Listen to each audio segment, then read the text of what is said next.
Hello guys. Welcome to Pika Fiction. So in this video, we will see what if Ash's reward for saving Kalos was a harem led by Serena and Korrina. If you enjoy these kinds of stories, don't forget to show us some love by hitting the like button and subscribing to the channel. Your support means the world to us. Now, let's start the story. Chapter 1. The rite of the warden. The wind that swept over the prism tower tasted of ozone and wet concrete, a lingering flavor of a storm that had officially ended 3 weeks ago but refused to leave the memory of the city. Lumios was healing, but the scars were deep. Scaffolding clung to the sides of the grand boulevards like bandages on broken limbs, and the usual hum of traffic was replaced by the rhythmic clanging of construction crews and the heavy thud of Machamp hauling debris. Ash Ketchum stood on the balcony of the royal suite, a room far too large for a boy who had spent most of his life sleeping in a sleeping bag under the stars. He gripped the wrought iron railing, his knuckles white. The bandage wrapped around his left bicep was itching, a dull, throbbing reminder of the shrapnel he'd taken during the assault on the ultimate weapon. Pika. The weight on his shoulder was familiar, grounding him before his thoughts could drift too far into the dark. Ash turned, his expression softening as he scratched the electric mouse behind the ear. "I'm okay, buddy," Ash lied, though the tremor in his hand said otherwise. "Just too quiet. It feels like we're waiting for the other shoe to drop."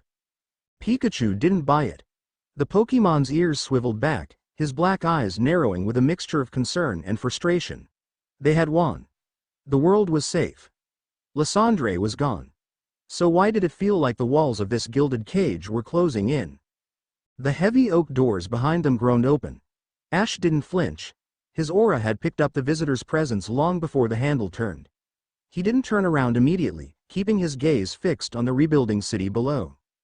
"The champion is ready for you, Ash," a voice said. It wasn't a servant. It was Siebold, the Water-type Elite Four member. His voice was crisp, professional, but laced with an undertone of gravity that made the hair on Ash's neck stand up. Ash turned slowly. He was wearing the formal attire the League had insisted upon, a high-collared black tunic with gold threading, tailored to hide his bandages. It made him look older, sharper, less like the trainer from Pallet Town and more like a young noble of the court. He hated it.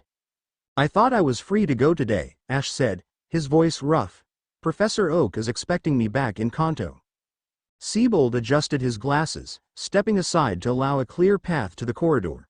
"Plans change, Mr. Ketchum. Especially when the geopolitical stability of a continent rests on the shoulders of a 17-year-old. Come. You do not keep the council waiting." The walk to the Grand Hall was a study in opulence and anxiety. The Royal Palace of Lumios, usually a museum piece, had been converted into the acting headquarters of the Pokémon League following the destruction of the main stadium. Tapestries depicting the ancient wars of Kalos lined the halls, their colors faded by centuries but their subjects, men and Pokémon dying together in the mud, painfully relevant. Ash walked with a stride that had changed since his arrival in Kalos. Gone was the bouncy, erratic energy of his youth. In its place was a predator's efficiency. He moved silently, his center of gravity low, his eyes scanning every alcove and shadow. Pikachu mirrored him, tail twitching, sparks dancing invisibly along his cheeks. When the double doors of the Grand Hall opened, the silence that greeted them was heavy enough to crush bone. At the far end of the room, seated around a massive circular table made of polished obsidian, sat the ruling power of Kalos. Wickstrom, in his battered armor, looked like a statue of regret. Drasna, usually smiling, wore a mask of stony indifference. Siebold took his seat, folding his hands. And at the head, Diantha. The champion looked exhausted. Her usually immaculate white ensemble was wrinkled at the hem, and dark circles bruised the skin beneath her eyes. But when she looked at Ash, her gaze was piercing. "Ash," Diantha said. "It wasn't a greeting, it was an assessment. Thank you for coming." "Siebold made it sound like I didn't have a choice," Ash replied, stopping 10 paces from the table. He didn't bow. He simply stood there, radiating a quiet, stubborn defiance. "You didn't," Wickstrom rumbled, his voice echoing in his helmet. "Sit, boy. We have matters of state to discuss." Ash remained standing. "I'm not a politician, Wickstrom. If you want to talk about relief efforts or patrols, I've already given my report. If this is about the medal, you can mail it to Kanto." Diantha sighed. A long, weary exhalation that seemed to deflate her posture. This isn't about a medal, Ash. It's about the energy readings we've been tracking since Zygarde dispersed. She tapped the obsidian table. A holographic display flickered to life in the center, projecting a three-dimensional map of Kalos. The region was pulsing with angry red veins, converging on 2 points. The Anastar sundial, and Ash Ketchum himself. Ash blinked, stepping closer. What am I looking at? Resonance, Drasna said softly, her voice lacking its usual grandmotherly warmth. When you bonded with the Greninja. When you synchronized your soul with the protector of order. You became a conduit. You are no longer just a trainer, Ash. To the very soil of Kalos, you are a lightning rod. The crisis left the region's natural energy, the infinity energy, in a state of chaos, Diantha explained, standing up and walking around the table to face him. Zygarde has returned to the earth to heal, but the excess power needs a focal point. It has chosen you. If you leave Kalos now, if you cross the ocean to Kanto. The sudden severance of that link could cause a backlash equivalent to a natural disaster. Earthquakes, storms, ecological collapse. Ash felt a cold knot form in his stomach. He looked at Pikachu, then back to the map. You're saying I'm stuck here? For how long? Indefinitely, Siebold stated, not unkindly. Or at least until the ley lines stabilize, which could take years. Ash clenched his fists. I have a life. I have a dream to chase. And you have a duty. Wickstrom slammed his gauntleted fist onto the table, the sound cracking like a gunshot. You stepped onto the battlefield of gods, boy. Did you think you could just walk away and go back to collecting badges? You saved this land. Now, the land owns a piece of you. The room fell silent. Ash stared at Wickstrom, his eyes narrowing. A low growl vibrated in Pikachu's throat, and the cheeks of the electric mouse sparked with dangerous voltage. Wickstrom, Diantha warned, raising a hand. She turned back to Ash, her expression softening. We are not your jailers, Ash. We are trying to prevent a catastrophe. But we also recognize that we cannot ask you to stay here as a vagabond. You need resources. You need authority. You need protection. I don't need protection, Ash said flatly. You do, Drasna interjected.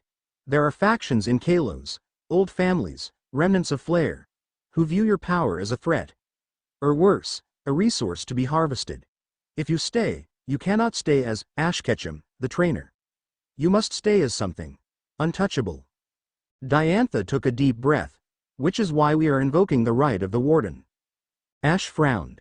The what? It is an ancient law, dating back to the war 3,000 years ago, Diantha said. The king of Kalos would appoint wardens, individuals of immense power granted autonomy, territory, and the legal right to maintain order outside the jurisdiction of the standard military. It makes you a sovereign entity within the borders of Kalos. You would answer only to the champion. A title, Ash scoffed. You want to give me a fancy name so I feel better about being a prisoner. We want to give you a sword, Diantha corrected sharply. As a warden, you would be granted the lands surrounding the Terminus Cave, Zygarde's sanctuary. You would be responsible for monitoring the ecosystem there. In exchange, the League provides you with a stipend, a fortress, and legal immunity. And, Siebold added, pushing a dossier across the table, a retinue. Ash picked up the file. A retinue? A warden cannot stand alone, Wickstrom explained, his tone settling into lecture mode. The sheer metaphysical weight of the energy you are channeling would burn you out in months if you bore it in solitude. The rite requires you to bond, tactically and emotionally, with a select group of elites. They act as grounding rods. They share the burden of command and the stress of the aura. Ash flipped the folder open. Inside were profiles of trainers he didn't know. High-ranking ace trainers, special ops from the international police, strangers. These are bodyguards, Ash said, tossing the file back onto the table. I don't work with people I don't know.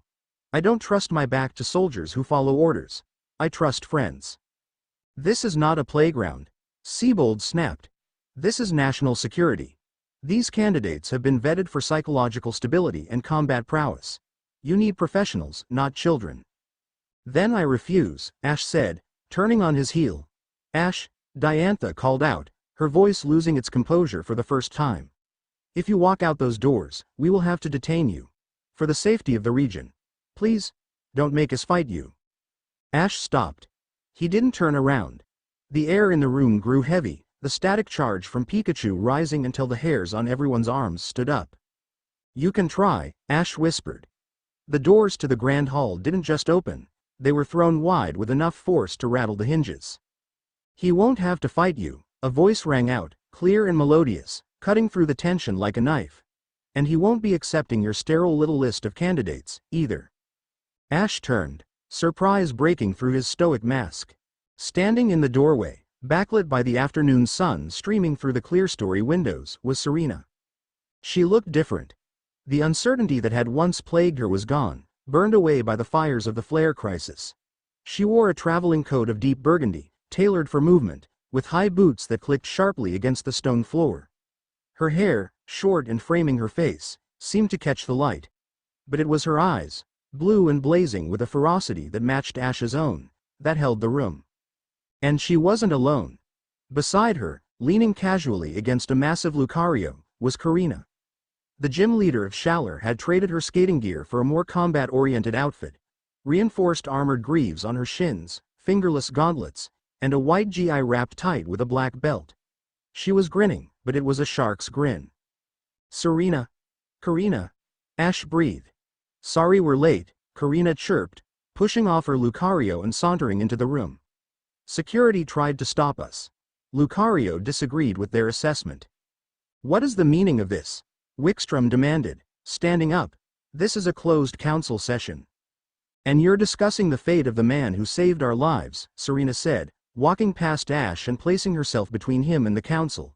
She faced the Elite Four without flinching. You speak of him like he's a nuclear reactor to be managed. He's a person.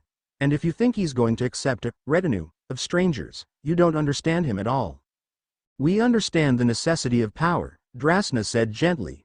Child, this is beyond you. Is it? Korrina stepped up to Ash's other side, crossing her arms. You said he needs anchors. People to share the load. People he trusts. Well, look around. Who does he trust more than the people who bled beside him? Diantha rubbed her temples. Serena is a performer. Korrina is a gym leader with duties to Shalar City. This role, the Warden's retinue, it is a life sentence. It requires total devotion to the Warden's mission. You would be giving up your careers, your freedom, to serve as his shield and his sword. Serena looked at Ash. For a moment, the politics of the room vanished. She looked at the bandages on his arm, the weary set of his shoulders. She remembered the snowballs in the forest, the hand extended to her when she was on her knees, the way he had thrown himself off a tower to save a Pikachu. I made my choice a long time ago, Serena said softly, her voice trembling slightly but her gaze steady. My dream is to bring smiles to people. But there is no world to smile if we don't protect it. And there is no me without him. She turned back to Diantha. I pledge my life to the Warden. I will be his diplomat, his voice, and his heart. Try and stop me. Ash felt a warmth spread through his chest, a sensation that had nothing to do with aura and everything to do with the terrifying realization that she meant every word. Korrina cracked her knuckles. And I'm not just a gym leader. I'm the successor. I know what it means to handle power that tries to eat you alive. Ash helped me master Mega Evolution. He saved my grandfather. If he's going to be holding back the apocalypse, he needs a vanguard. She slapped Ash on the back, hard enough to make him stumble. I'm his sword. And frankly, Diantha, I hit harder than any of your Spec Ops grunts. Siebold scoffed. Sentimentality. This requires tactical perfection, not teenage crushes. Tactical perfection. Ash spoke up, his voice regaining its strength. He stepped forward, placing a hand on Serena's shoulder and the other on Korrina's. These two navigated a war zone. Serena organized the evacuation of Lumiose while the vines were tearing the streets apart. Korrina held the southern gate against a legion of Pyrrhur by herself. They aren't just my friends. They're the strongest people I know. He looked at Diantha. If the deal is I stay, then I stay on my terms. They're my retinue. Or I walk, and you can deal with the earthquakes. Diantha looked at the trio. The boy who defied gods. The girl who commanded the hearts of the people. The warrior who commanded the spirit of battle. It was unorthodoxy, it was chaotic. It was perfect, but the Elite Four were traditionalists. Unacceptable, Drasna said. Everyone turned to the Dragon Master. Drasna stood slowly, her kindly smile gone. She walked around the table, her presence expanding until it filled the room with a suffocating pressure. Words are wind, Drasna said, her voice low and raspy like dry scales rubbing together. You claim competence, Ash Ketchum. You claim these girls are your equals, your anchors. But the right of the Warden is not a game. If you are to hold the title, you must prove you can command. And if they are to be your retinue, they must prove they can endure the fallout of your power. She reached to her belt and unclipped a Pokeball. A test, Drasna declared. Here and now. You, Ash, against me. But there is a condition. You will not command your Pokemon verbally. If your bond is truly strong enough to stabilize the Zygarde energy, you must fight in total silence. Sync with your Pikachu. Show us the Warden's power. If you lose, you submit to the League's choices. If you win, you get your way. Ash looked at Pikachu. The mouse met his gaze, a spark jumping between them. No words, just intent. Ash looked at Serena. She nodded, her face pale but resolute. He looked at Korrina. She gave him a thumbs up, her eyes gleaming. Ash turned to Drasna and stepped into the open space of the hall. You're on. The grand hall was cleared. The table was levitated away by a pair of Alakazam, leaving a vast expanse of polished stone floor. The Elite Four stood on the perimeter. Serena and Korrina stood behind Ash, effectively his corner men. Drasna stood opposite him, 30 yards away. She tossed her ball. Rise, Noivern. With a screech that shattered the stained glass windows in the upper alcoves, the Wyvern Pokemon materialized. It was massive, far larger than the Noivern Ash had raised. Its wingspan blocked out the sun, casting a long shadow over the court. It roared, a sound wave that rattled Ash's teeth. Ash didn't move. He didn't reach for a Pokeball. He simply nodded to the small yellow figure at his feet. Pikachu stepped forward. He looked tiny against the dragon. Begin. Wickstrom shouted. Drasna didn't hesitate. Boom burst. Noivern opened its maw, and the air distorted. A cannonball of sonic energy erupted, tearing up the floor tiles as it raced toward them. It was fast, too fast to dodge. Ash didn't shout dodge. He didn't shout thunderbolt. He simply exhaled. Left. Low. Accelerate. The thought projected from his mind, carried on the wavelength of the aura he had begun to master. Pikachu didn't just hear it, he felt it. In a blur of yellow light, Pikachu dropped flat, the sonic boom passing millimeters above his ears, shattering the stone where he had been standing a microsecond before. Iron tail. The floor. Debris. Pikachu's tail glowed metallic silver. He slammed it not into the enemy, but into the cracked floor beneath him. A slab of marble, heavy and sharp, flipped into the air. Kick it. Pikachu backflipped, kicking the debris toward Noivern like a soccer ball. Drasna's eyes widened. Dragon Claw, deflect it. Noivern slashed the stone to dust, but the cloud of pulverized rock created a momentary smokescreen. Now. The blind spot. Above. Ash's eyes glowed a faint, iridescent blue. He could feel Pikachu's heartbeat as if it were his own. He felt the static in his fur. He felt the air currents. Pikachu used the dust as cover, using quick attack to bounce off the walls of the hall, moving so fast he was invisible to the naked eye. He appeared directly above Noivern, gravity doing the work. Thunder. It wasn't a verbal command, it was a scream of pure will. Pikachu unleashed a column of lightning so intense it turned the air white. It struck Noivern dead center, driving the dragon into the ground with a crater-forming impact. The building shook. But Drasna was an Elite Four member for a reason. Recover.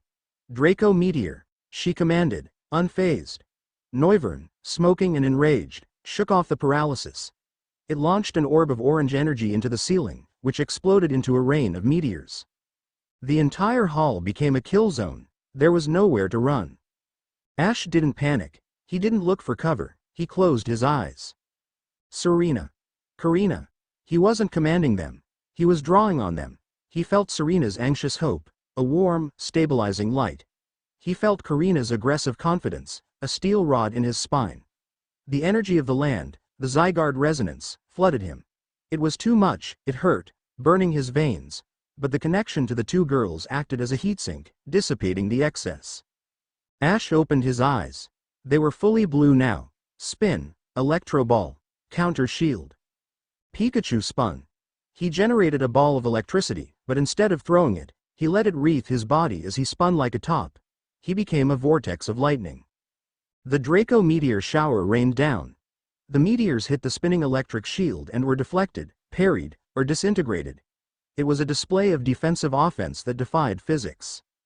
Drasna stepped back, genuinely shocked. Impossible. Finish it. Ash stepped forward, sweeping his hand horizontally. Pikachu stopped spinning. He absorbed the residual energy of the Draco meteor into his own electricity. He was glowing so bright it hurt to look at him. He launched himself. Volt tackle. It hit Noivern like a freight train. The dragon was thrown backward, skidding across the length of the hall, crashing into the far wall and slumping down, unconscious. Pikachu landed on his feet, panting, sparks dripping from his cheeks. Ash swayed. The sudden discharge of mental energy hit him like a hammer. His knees buckled. He didn't hit the floor. Serena was there instantly, catching him under his left arm. Korrina was there a second later, grabbing his right. "We got you," Korrina whispered, her voice fierce. "I told you," Serena said, looking at the silent council, her eyes wet but hard as diamonds. "He doesn't stand alone." The silence in the hall stretched for a long moment. The smell of ozone was overpowering. Drasna recalled her Noivern. She looked at the destruction, then at the three teenagers supporting each other in the center of the ruins. A slow, genuine smile spread across her face. "Well," Drasna chuckled, dusting off her skirt, "I believe the point has been made." Diantha stood up. She looked at the other Elite Four members. Wickstrom was nodding solemnly. Siebold looked impressed despite himself. "Then it is decided," Diantha announced, her voice ringing with authority. She walked down from the dais, approaching Ash. He straightened up, shaking off the fatigue, flanked by his chosen retinue. Diantha unclasped a brooch from her cloak, a stylized prism made of iridescent crystal. "Ash Ketchum," she said formally. "By the authority of the Pokémon League and the ancient laws of Kalos, I name you Warden of the Prism. I grant you the lands of the Eastern Mountain Range. I grant you the right of high justice." She pinned the brooch to his chest. "And I recognize Serena of Veneval and Korrina of Shaller as your sworn retinue. Your fates are now bound to his. His victories are yours. His burdens are yours." Serena placed her hand over her heart and bowed her head. Korrina slammed her fist into her palm in a martial salute. "We accept," they said in unison. "Then go," Diantha said, her voice dropping to a whisper. "Go to Shaller. Fortify your position. The announcement will be made tomorrow. Once the world knows what you are, everything changes." Lumiose City. The spire of the Rose Hotel half a mile away, in a penthouse suite that overlooked the palace, a woman stood by the window. She held a glass of vintage wine, her fingers adorned with rings that looked like claws.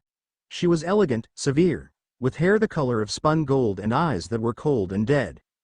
Countess Alex de Florval watched the distant lightning flashes from the palace windows. She had seen the energy spikes on her own monitors. "So," she murmured, taking a sip of the wine, "the champion has crowned her savage king." A man emerged from the shadows of the room. He wore a suit that cost more than most people earned in a decade. "It complicates the timeline, Countess. If the boy controls the Zygarde resonance." "He controls nothing," Alex snapped. "He is a child playing with a loaded gun. And he has surrounded himself with a dancer and a brawler." She turned from the window, walking to a desk where an ancient, rusted schematic lay spread out. It was a blueprint for a machine, bearing the crest of the royal lineage from 3,000 years ago. "The Gilded Lily does not bow to foreign trash," Alex said softly. "Let him play Warden. Let him think he has won. He has simply gathered all our targets in one place." She picked up a comms device. "Activate the assets in Shaller City," she commanded. "The Warden is heading to the Tower of Mastery. Make sure he never leaves it." Chapter 1 and Chapter 2. The tower's shadow. The salt air of Shaller City hit them differently than the refined breeze of Lumiose. Here, the wind carried the heavy, brine-soaked scent of the open ocean and the sharp tang of grinding stone. It was a place where the land fought a constant, losing war against the tide, a city built on resilience rather than elegance. For Ash, it felt like breathing for the first time in weeks. He stood at the prow of the ferry, the hood of his travel cloak pulled low. The warden title had been official for less than 48 hours, and already the world felt heavier. The dossier Siebold had given him burned a hole in his pack: lists of assets, territory maps of the Terminus Cave region, and protocols for engaging with foreign dignitaries. It was suffocating. But here, watching the Tower of Mastery pierce the overcast sky like a jagged spear, the political noise faded. "You're brooding again." Ash didn't turn. He recognized the rhythm of the footsteps approaching him, light, precise, deliberate. Serena leaned against the railing beside him, holding 2 steaming cups of coffee. She offered him one. "I'm not brooding," Ash said, taking the cup. The warmth seeped into his gloves. "I'm strategizing." Serena hummed, a sound of polite disbelief. "Is that what we're calling it? Because from back there, it looked like you were trying to have a staring contest with the horizon." "I think the horizon was winning." Ash cracked a smile, taking a sip. It was black, just how he'd started drinking it during the Kalos crisis to stay awake on night watch. "It's Gherkin. I know he respects strength, but, bringing this much heat to his doorstep? He's not going to like it." "He doesn't have to like it," Serena said, her voice hardening slightly.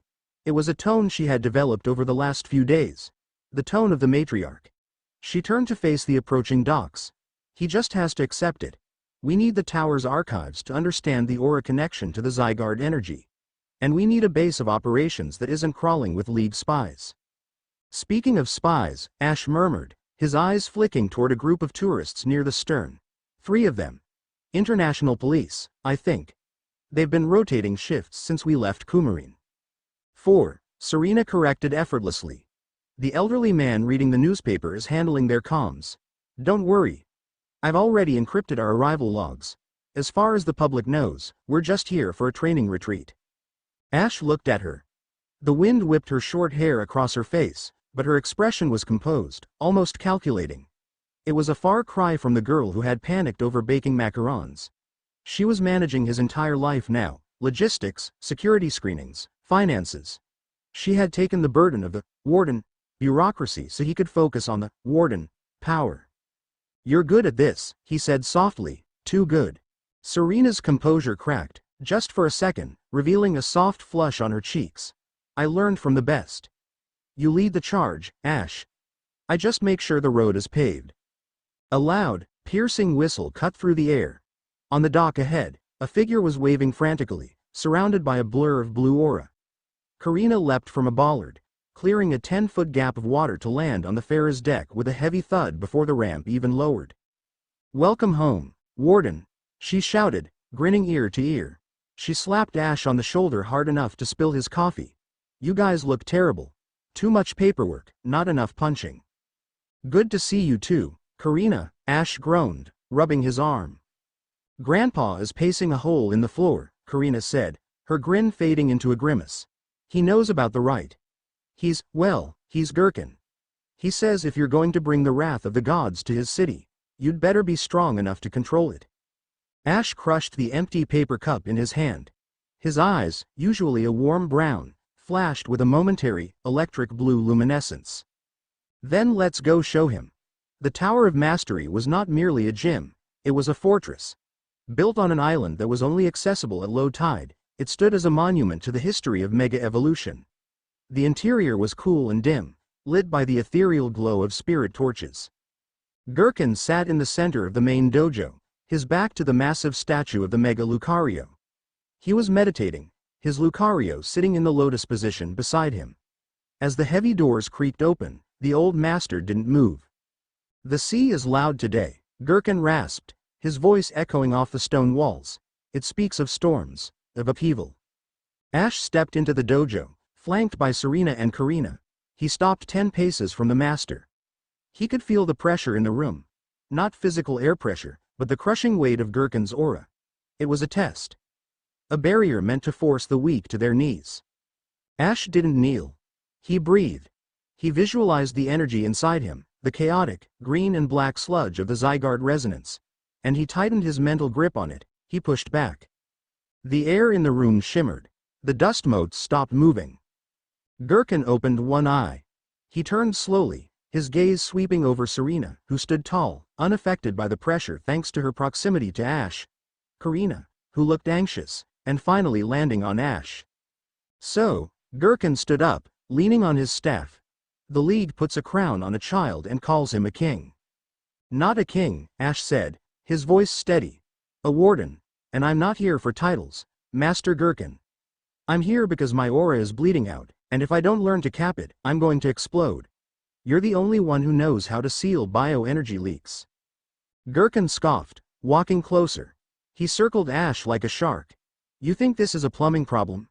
You carry the residue of order and chaos in your veins, boy. You are a walking catastrophe. Why should I risk my city, my granddaughter, to teach you? If you lose control, Shaller becomes a crater.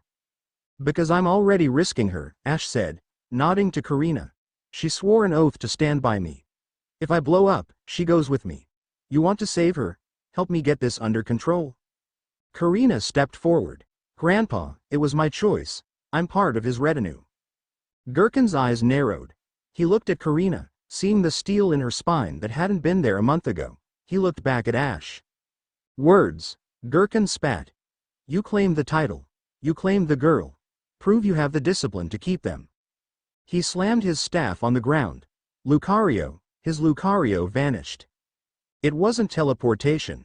It was speed. Pure, aura-enhanced speed.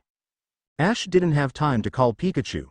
The attack was coming for him, not his Pokémon. A Bone Rush staff materialized out of thin air, swinging for Ash's ribs. Ash moved. He didn't dodge away. He stepped into the guard. His left hand came up, glowing with a faint, jagged blue light. He caught the Aurabone staff with his bare hand. The impact sent a shockwave through the room that blew out the torches. Ash gritted his teeth, his boots skidding backward on the stone floor, sparks flying from his palm where skin met aura energy. The pain was blinding, but he didn't let go.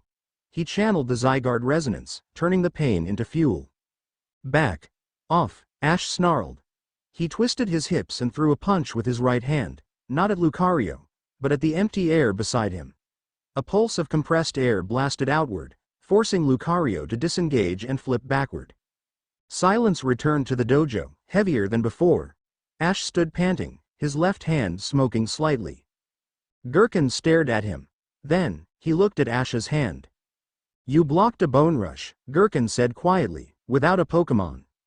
I told you, Ash said, straightening up and hiding his trembling hand behind his back. I'm not just a trainer anymore.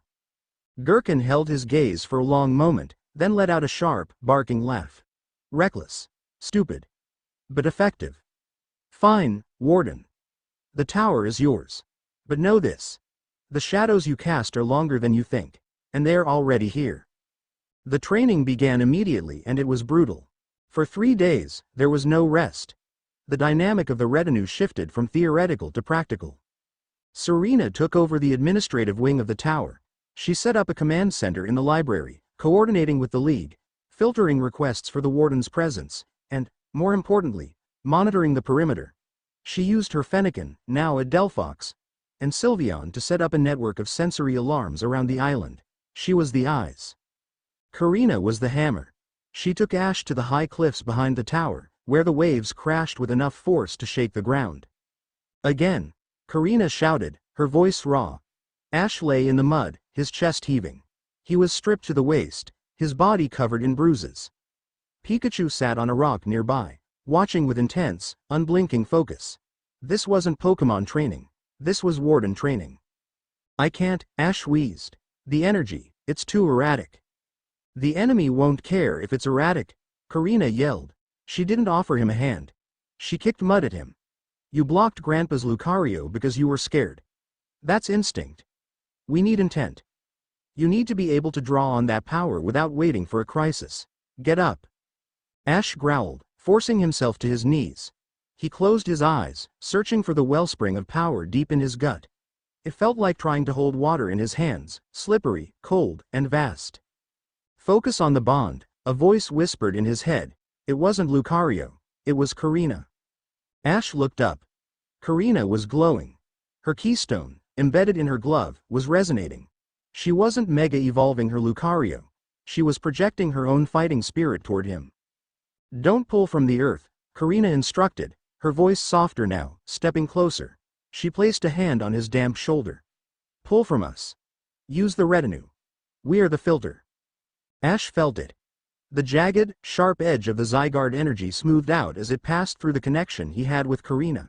It became warm, usable. He stood up. He didn't just stand, he surged. A coat of pale blue aura wrapped around him like armor. He felt lighter, faster. He threw a punch at the air, and a visible ripple of distortion shot out, cracking a boulder 10 yards away. Ash stared at his fist. I felt you. That's the point, Korrina grinned, wiping sweat from her forehead. You're the engine, Ash. Serena and I. We're the steering wheel and the brakes. Alone, you crash. Together, we drive. She leaned in, her face inches from his, flushed with adrenaline. The moment hung suspended, charged with the electricity of the breakthrough. It wasn't explicitly romantic, but it was intimate in a way that transcended dates or flowers. It was the intimacy of shared survival. Good job, Warden, she whispered. Ash, Serena's voice cut through the roar of the ocean. They broke apart. Serena was standing at the top of the cliff path, holding a tablet. Her face was pale. We have a problem, she said. The sensory net just went dark, not tripped, gone. Night fell over Shalar City like a shroud. The cloud cover was thick, blocking out the moon, leaving the island in pitch darkness. Inside the tower, the atmosphere was suffocating. Gherkin was in the lower vaults, securing the ancient scrolls. Ash, Serena, and Korrina stood in the main hall. How many? Ash asked. He was fully dressed now, his travel gear replaced by the tactical tunic of the Warden, his belt lined with 6 Pokeballs. Hard to say, Serena said, her fingers flying across a holographic keyboard she had set up. They used an EMP pulse to kill the sensors, but based on the thermal residue before the feed cut. 12. Maybe 15. Moving fast. Mercenaries, Korrina spat, adjusting her gauntlets. Local gangs wouldn't have EMPs. The Gilded Lily, Ash realized. Alex de Florville, she didn't wait. They're here for the keystones, Gherkin said, emerging from the shadows of the stairwell. The tower holds the largest reserve of raw key ore in Kalos. If they take it, they can arm an army of megas. They're not taking anything, Ash said. He looked at his team. Serena, lock down the exits. If they get in, they don't get out. Korrina, you take the upper balconies. Don't let them set up sniper positions. I'll hold the main gate. And me? Gherkin asked, raising an eyebrow. Protect the vault, Ash ordered. If we fail, you bury this place. Nobody gets that ore. Gherkin looked at the boy. He saw the command in his eyes. No hesitation, no fear. As you say, Warden, the old master nodded. The attack didn't begin with a bang. It began with a silence so deep it hurt the ears. Ash stood in the center of the courtyard, Pikachu at his feet. Greninja stood to his left, materialized from his ball without a sound. Then, the darkness rippled. From the high walls of the courtyard, shadows detached themselves. Figures clad in matte black stealth suits dropped silently to the ground. They wore no insignias, but their movement was military grade. We know you're there, Ash said calmly. The leader of the group stepped forward. He wore a full face mask with a glowing red visor. Surrender the Warden, the leader's voice was synthesized, metallic, and the tower stands. Get off my island, Ash replied. The leader raised a hand. Terminate. 12 Pokeballs flew simultaneously. The courtyard erupted. A chaotic mix of dark and ghost types materialized. Weavile, Bisharp, Gengar, Sableye. They were fast, aggressive, and trained to kill. Pikachu, Thunderbolt, Greninja, Water Shuriken. The battle was instant chaos. Pikachu launched a web of lightning that illuminated the courtyard in strobe light flashes. Greninja moved like water, parrying blades with compressed water stars. But the mercenaries didn't fight fair. While their Pokémon engaged, the humans drew weapons, stun batons and containment nets. They rushed Ash. Ash, watch out! Serena's voice crackled over his earpiece. 3 on your right flank. Ash didn't look. He trusted her. He ducked left, narrowly missing a stun baton aimed at his head. He grabbed the mercenary's arm, used the man's momentum to flip him over his hip, and slammed him into the stone. Greninja, cover! Greninja leapt over Ash, blocking a shadow ball intended for Ash's back. Above them, the sound of combat echoed from the balconies. Korrina was engaged. Lucario, Aura Sphere Volley. Korrina's voice rang out. Explosions of blue light detonated on the upper levels. I've got 2 snipers here. They're using dampening tech to suppress Mega Evolution. Hold them off, Ash shouted, punching another mercenary who tried to net Pikachu. The fight was getting dirty. Ash was fighting humans and Pokémon simultaneously. He was a blur of motion, his body enhanced by the adrenaline and the low-level aura he was subconsciously channeling. But there were too many of them. A Weavile slashed at Ash's leg. He stumbled, his guard dropping. The mercenary leader saw the opening. Now, Houndoom, Inferno. A massive Mega Houndoom leapt from the shadows behind the leader. The heat was intense. A torrent of black fire roared toward Ash. He couldn't dodge, he couldn't block. Braixen, Flamethrower. A wall of fire intercepted the Inferno.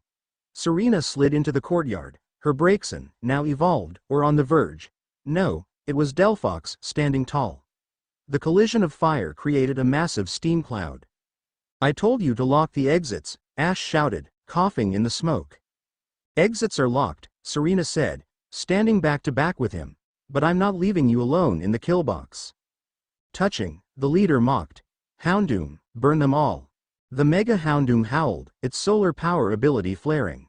Ash felt the heat rising. He looked at Serena. She was scared, but she wasn't running. He looked up at the balcony where Korrina was fighting 3 men at once. The rage spiked. Not the hot, red rage of a child, but the cold, white rage of a warden whose territory had been breached. They want a monster? Ash thought. Fine. Greninja, Ash whispered. The bond snapped into place.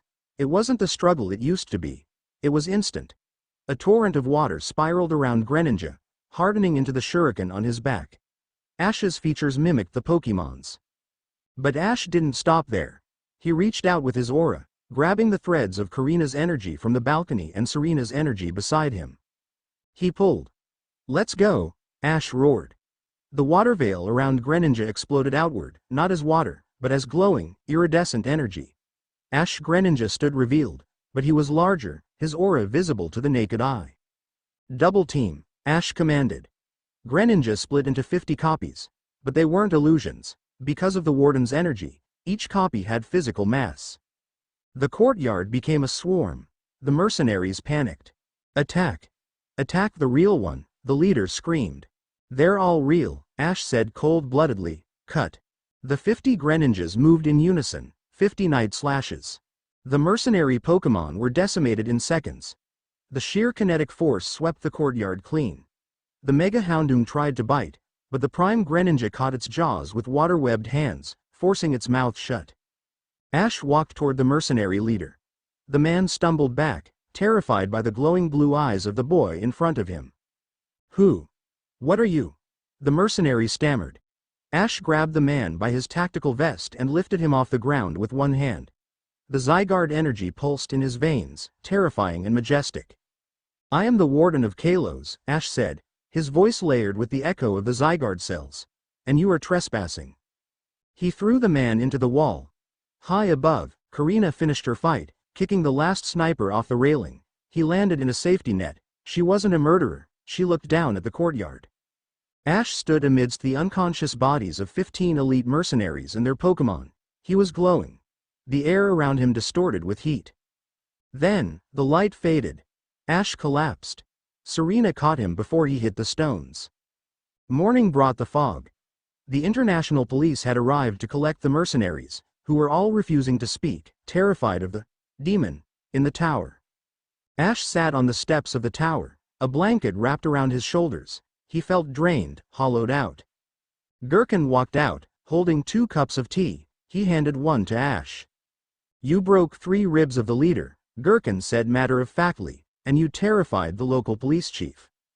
They attacked my people, Ash murmured, staring at the steam rising from his cup. Yes, Gherkin said. He sat down next to Ash. I watched the security footage. You channeled the bond of your retinue to stabilize the Ash Greninja transformation. You used Serena's emotional grounding and Korrina's martial focus to bypass the usual limits. Ash looked at him. I almost lost it, though. For a second, I wanted to hurt them permanently. That is the burden, Gherkin said gravely. Power demands a price. The Zygarde energy is aggressive. It seeks to eliminate threats. Your job, Warden, is to be the human filter. To know when to stop. Gherkin placed a hand on Ash's knee. I was wrong. You are dangerous. But you are not unstable, you have good anchors. He gestured to the beach below. Serena and Korrina were walking by the water, talking quietly. They looked tired but unhurt. The tower is open to you, Gherkin said formally. And so are its secrets. You will need them. The technology those men used. The dampeners, the stealth suits. It was not black market, it was proprietary, old tech. The Gilded Lily, Ash said. Worse, Gherkin replied. The dampeners were tuned to the frequency of the ultimate weapon. Whoever sent them. They're trying to rebuild it. Ash gripped the cup tighter. The victory of the night before felt distant now. The shadow of the tower stretched long over the sand, pointing toward the mainland. Then we have work to do, Ash said, standing up. The fatigue was still there, but the hesitation was gone. He walked down the steps toward Serena and Korrina. They turned as he approached, their expressions brightening. Ash looked at them, his diplomat and his warrior, his retinue. Ready for round 2? He asked. Korrina grinned, cracking her knuckles. Always. Serena smiled, soft and dangerous. I've already decrypted the leader's datapad. We have a name, a location. Ash nodded, looking north. Then let's go hunting. Chapter 2 and Chapter 3. Masquerade of Thorns. The magnum opus palace was not designed for comfort. It was designed for intimidation. Built 3 centuries ago by a paranoid monarch, its halls were vast echoes of marble and gold leaf, the ceilings lost in shadow, the walls lined with portraits of men who had conquered regions and burned cities. Ash Ketchum stood in front of a full-length mirror in the guest quarters, feeling like he was suffocating. The high collar of the midnight blue dress uniform dug into his throat. The fabric was stiff, reinforced with ballistic weave that was woven so finely it looked like silk. A cape, fastened by the warden's prism brooch, hung heavy on one shoulder. He tugged at the collar for the 10th time. Stop fidgeting, Serena's voice came from behind him, calm and commanding. Ash dropped his hands. I feel like a pincer in a tutu. Can't I just wear the tactical gear? It has pockets. This is a gala, Ash, not a siege, Serena said, stepping into view. She reached up, adjusting his brooch with practiced ease. Though, knowing the people in that ballroom, the difference is negligible. Ash looked at her, and for a moment, his complaints died in his throat. Serena wore a gown that seemed to be made of starlight, a deep, shifting crimson that flowed like liquid. It was elegant, yes, but Ash noticed the details she had insisted on. The hidden slit in the skirt for mobility, the reinforced bracelets that housed her comms, and the way the bodice was structured to allow for deep breaths, or running. She looked every inch the matriarch of a noble house, but her eyes held the sharp calculation of a general surveying a battlefield. You look. Ash started, then cleared his throat. Dangerous. Serena smiled, a small, sharp thing.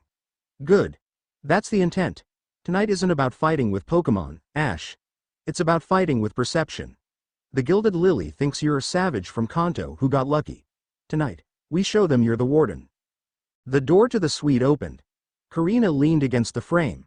She was in a dress, a sleek, halter-neck white number that showed off her toned shoulders, but she wore it with the grudging acceptance of someone wearing a cast. She was barefoot, holding her high heels in one hand. Perimeter is clear, Korrina reported, tossing the heels onto a chair. Lucario is patrolling the gardens with the stealth team. I've got 3 exits marked that aren't on the official blueprints. If things go south, we go through the kitchen. Things won't go south, Serena said, though she checked the small clutch purse that Ash knew concealed a compact stun grenade. We're guests of honor. Countess Alex cannot strike at us openly. She sent a hit squad to my gym, Korrina reminded her, finally jamming her feet into the shoes with a wince. She's not exactly subtle. That was a test of strength, Ash said quietly. His aura was retracted, pulled tight against his skin like a second layer of clothing. He had learned to dampen it. In a crowd like this, Sensing everyone's emotions would give him a migraine in minutes. This is a test of character. She wants me to embarrass the league. To prove I don't belong. He turned back to the mirror, smoothing the front of his tunic. He looked at the reflection, the scar on his cheek, the hard set of his jaw. He didn't recognize the boy from Pallet Town anymore. Let's go, Ash said. I hate parties. The grand ballroom was a sea of noise and color. A live orchestra played a waltz that was technically perfect but emotionally hollow. Crystal chandeliers the size of Snorlaxes hung overhead, casting a fractured light over the hundreds of guests. These were the elite of Kalos. Old money. The families who traced their lineage back to the War of Az. They wore masks. Literal masquerade masks made of feathers, jewels, and precious metals, hiding their expressions. When the herald announced them, the music didn't stop, but the conversation did. The warden of the Prism, Ash Ketchum, and his retinue. Ash stepped onto the balcony overlooking the dance floor. He felt the weight of 300 pairs of eyes. Judgment, derision, fear. He didn't wave. He didn't smile. He walked down the grand staircase with Serena on his left arm and Korrina on his right, moving with the predatory grace he had honed in the wild. Don't look at the floor, Serena whispered, her lips barely moving. Look at the chandeliers. It makes you look haughty. I'm looking for snipers, Ash murmured back. Same thing, Korrina quipped under her breath. They reached the floor. The crowd parted, creating a wide berth around them. It wasn't out of respect, it was the way people stepped back from a caged tiger. Lord Ketchum, a man in a mask resembling a breviary, stepped forward, bowing just shallow enough to be insulting. We were unsure if you would attend. Rumor has it the warden prefers the company of wilder things. Rumors are often boring, Ash said flatly. I prefer the truth. And what is the truth? The man asked, swirling a glass of champagne. That I'm the one standing between your estate and the next cataclysm, Ash replied. He didn't raise his voice, but it carried. Enjoy the wine. He walked past the man without waiting for a response. Nice, Korrina whispered. A little aggressive, but nice. He's testing the waters, Serena noted, her eyes scanning the room. Ash, 3 o'clock. The woman in the gold mask. That's Duchess Blanche. Smile at her. She controls the shipping lanes in Coumarine. Ash turned and offered a polite nod. The Duchess, caught off guard, nodded back. They moved through the room like a phalanx. Serena was the shield, deflecting unwanted conversation with dazzling charm. Korrina was the sword, her sheer physical presence keeping the more aggressive drunks at bay. Ash was the banner, the focal point. But underneath the glitter, the tension was ratcheting up. Ash could feel it, a buzzing in his teeth. Someone is watching us, Ash said. Someone dangerous. Everyone is watching us, Korrina said. No, this is different. It feels like fire. Ash stopped. He looked toward the far end of the ballroom, where the shadows were deepest near the terrace doors. A figure stood there. She wore a mask of red velvet and black lace, but her posture was unmistakable. The tilt of the head. The arrogant set of the shoulders. Malva. The former Elite Four member. The Team Flare associate. She raised a glass to Ash, then turned and slipped out the terrace doors. I have to go, Ash said. It's a trap, Korrina said instantly. It's an invitation, Ash corrected. Serena weighed the options in a split second. Go. Korrina, stay close to the door but don't engage unless he signals. I'll cover the floor. Ash slipped away from the crowd, moving toward the terrace. The night air was cold and sharp. The terrace overlooked the manicured gardens of the palace, a labyrinth of hedges and fountains. Malva was leaning against the stone balustrade, smoking a thin cigarette. She looked tired. The glamour that usually surrounded her, the media personality, the fire-type master, was frayed at the edges. You look ridiculous in that cape, Malva said without turning around. And you look like a woman who's running out of places to hide, Ash replied, stopping 10 feet away. Pikachu, concealed in the folds of his cloak, tensed. Malva laughed, a harsh sound. She turned, removing her mask. Her eyes were dark, rimmed with exhaustion. You have no idea, Warden. The Gilded Lily isn't just purging the new blood. They're cleaning up the old messes. I'm a loose end. I know too much about Lysandre's tech. So you came to me? Ash asked. I should arrest you. You could, Malva shrugged, flicking Ash over the balcony. But then you'd never find out where they're building the next ultimate weapon. Or that tonight, this gala. It isn't just a party, it's an execution. Ash stiffened. Explain.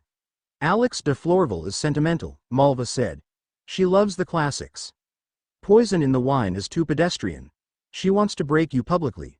There's a performance scheduled for midnight. A demonstration of Kalosian martial arts. You'll be challenged. I can handle a battle, Ash said. Not this kind, Malva warned. It's a ritual duel. The Masquerade of Thorns. If you refuse, you insult the culture and lose the political support of the nobles. If you accept, you face champions using experimental stimulants on their Pokémon. They won't stop until you, or your retinue, are maimed. Why tell me? Because if you die, Alex wins. And if Alex wins, I'm dead within the hour.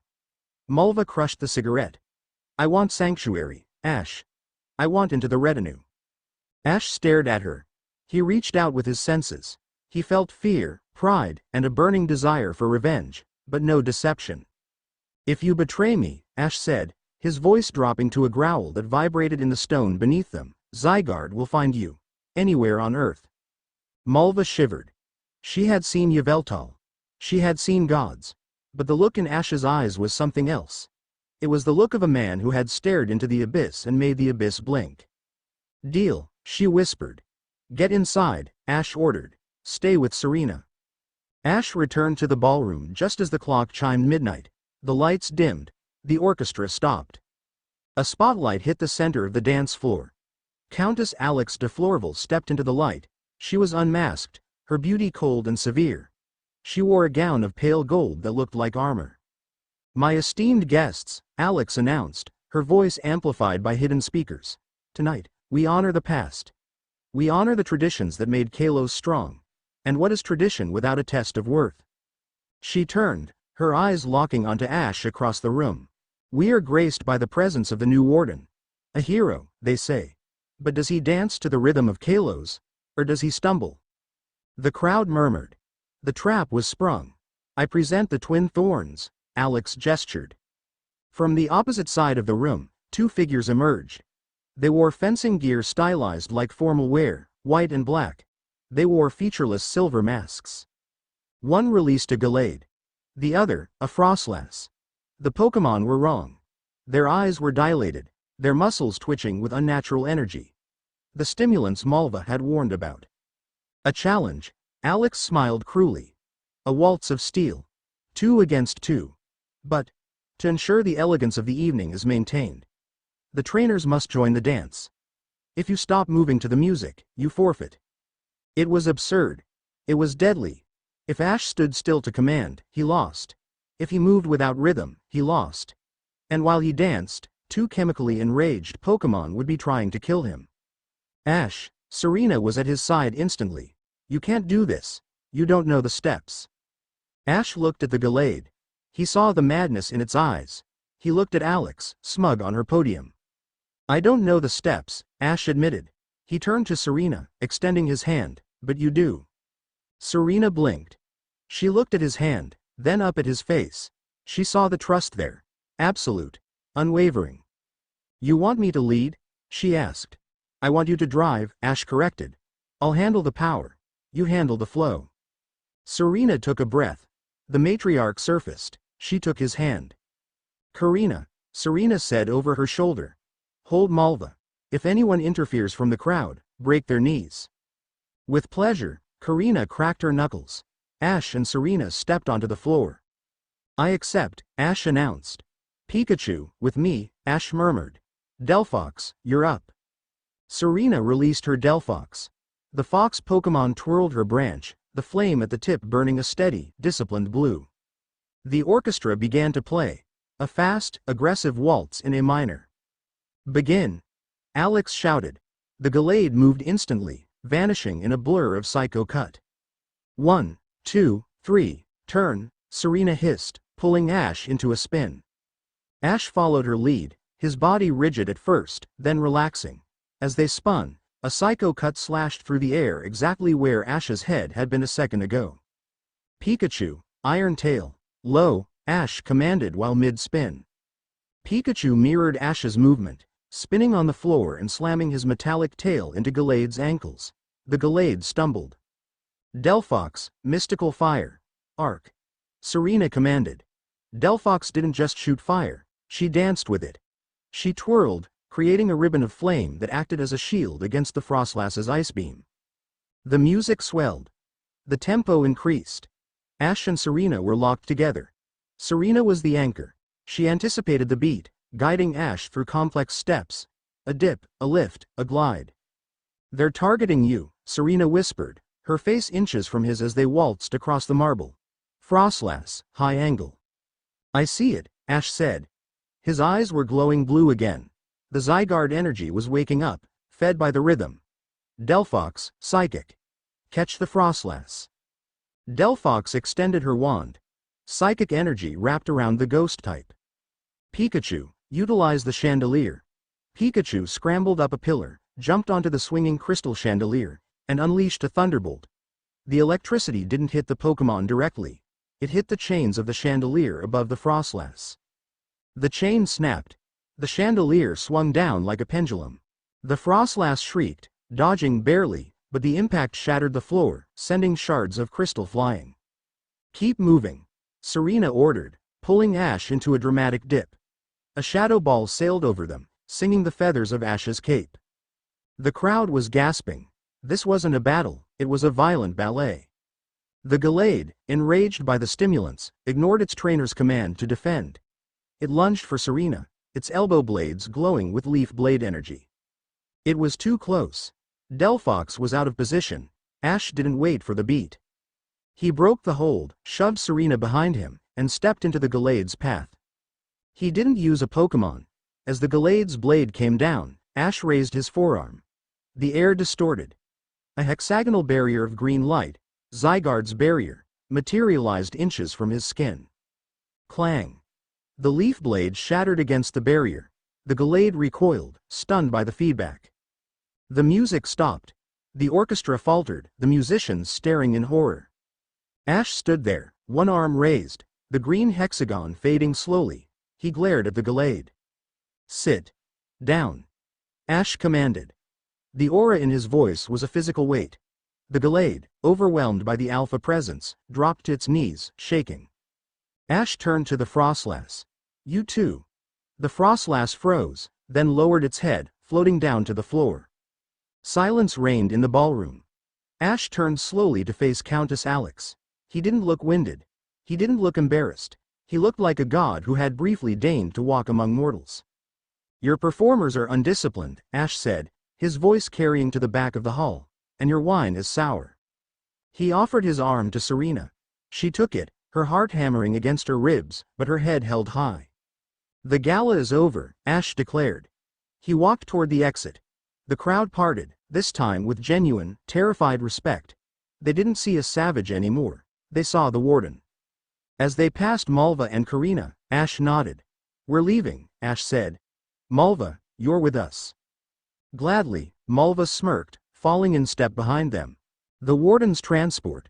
En route to Shaller an hour later, inside the armored interior of their private hover transport, the adrenaline finally crashed. Ash slumped in his seat, ripping the stiff collar of his tunic open. "I hate dancing." Serena laughed, a sound of pure relief. She was sitting opposite him, removing her earrings. "You weren't terrible. You have good footwork when you aren't trying to trample people." "You saved me back there," Ash said seriously. "I couldn't track the music and the attacks at the same time. You were the rhythm." "That's the job." Serena smiled softly. Korrina was inspecting a bottle of champagne she had swiped from the party on the way out. "So, we survived the snake pit. And we picked up a stray." She gestured to Malva, who was sitting in the corner, staring out the window at the passing city lights. "You blocked a mega-level attack with a hard light construct," Malva said, not turning around. "That isn't aura. That's Zygarde." "It helps," Ash muttered. "It's killing you," Malva said, turning to face him. Her expression was grim. "I saw your hands shaking after the barrier fell. You're channeling too much. If you keep raw-dogging the energy of a god, you'll burn out your nervous system before Alex even launches the weapon." Weapon. Korrina sat up. What weapon? Malva pulled a data chip from her corset and tossed it onto the table between them. Project Y, Malva said. Alex isn't just rebuilding the ultimate weapon. She's trying to synthesize the death energy of Yveltal. She wants a weapon that doesn't just destroy buildings, but severs life force. Specifically, the bond between human and Pokemon. The air in the transport went cold. Where? Ash asked. The Lavere wetlands, Malva replied. There's a dead zone appearing in the forest. Plants turning gray. Pokemon fleeing. She has a lab there. Ash looked at the data chip. He looked at his hand, the one that had summoned the barrier. It was still trembling slightly. We go to Lavere, Ash said. Ash, Serena warned. You're exhausted. We need to regroup at the tower. The forest is dying, Serena, Ash said. We don't have time. If she's hurting the land, that's my jurisdiction. He looked at Malva. You're part of the retinue now. That means you follow orders. Can you guide us through the wetlands? Malva looked at the boy. No, the warden. She saw the stubbornness that had dismantled Team Flare. I can, Malva said. But don't say I didn't warn you. What's waiting in that swamp isn't a dance partner. It's a nightmare. Ash leaned back, closing his eyes. Pikachu curled up on his chest, purring a healing frequency. I've had nightmares before, Ash whispered. I usually wake up. The transport bank left, turning away from the coast and heading toward the deep, ancient forests of central Kalos, toward the rot. Chapter 3 and Chapter 4. The rot in the roots the Lavere Nature Preserve was known as the Dreamer's Garden. It was a place where the boundary between the material world and the Fae was notoriously thin, a sprawling expanse of ancient oaks, bioluminescent moss, and air that smelled of sweet nectar and rain. But as the retinue's transport set them down on the edge of Sector 4, the smell was not of nectar. It was the cloying, sickly sweet scent of rotting fruit and ozone. This is wrong, Serena murmured, stepping off the ramp. She pulled her coat tighter around herself. The forest. It's quiet.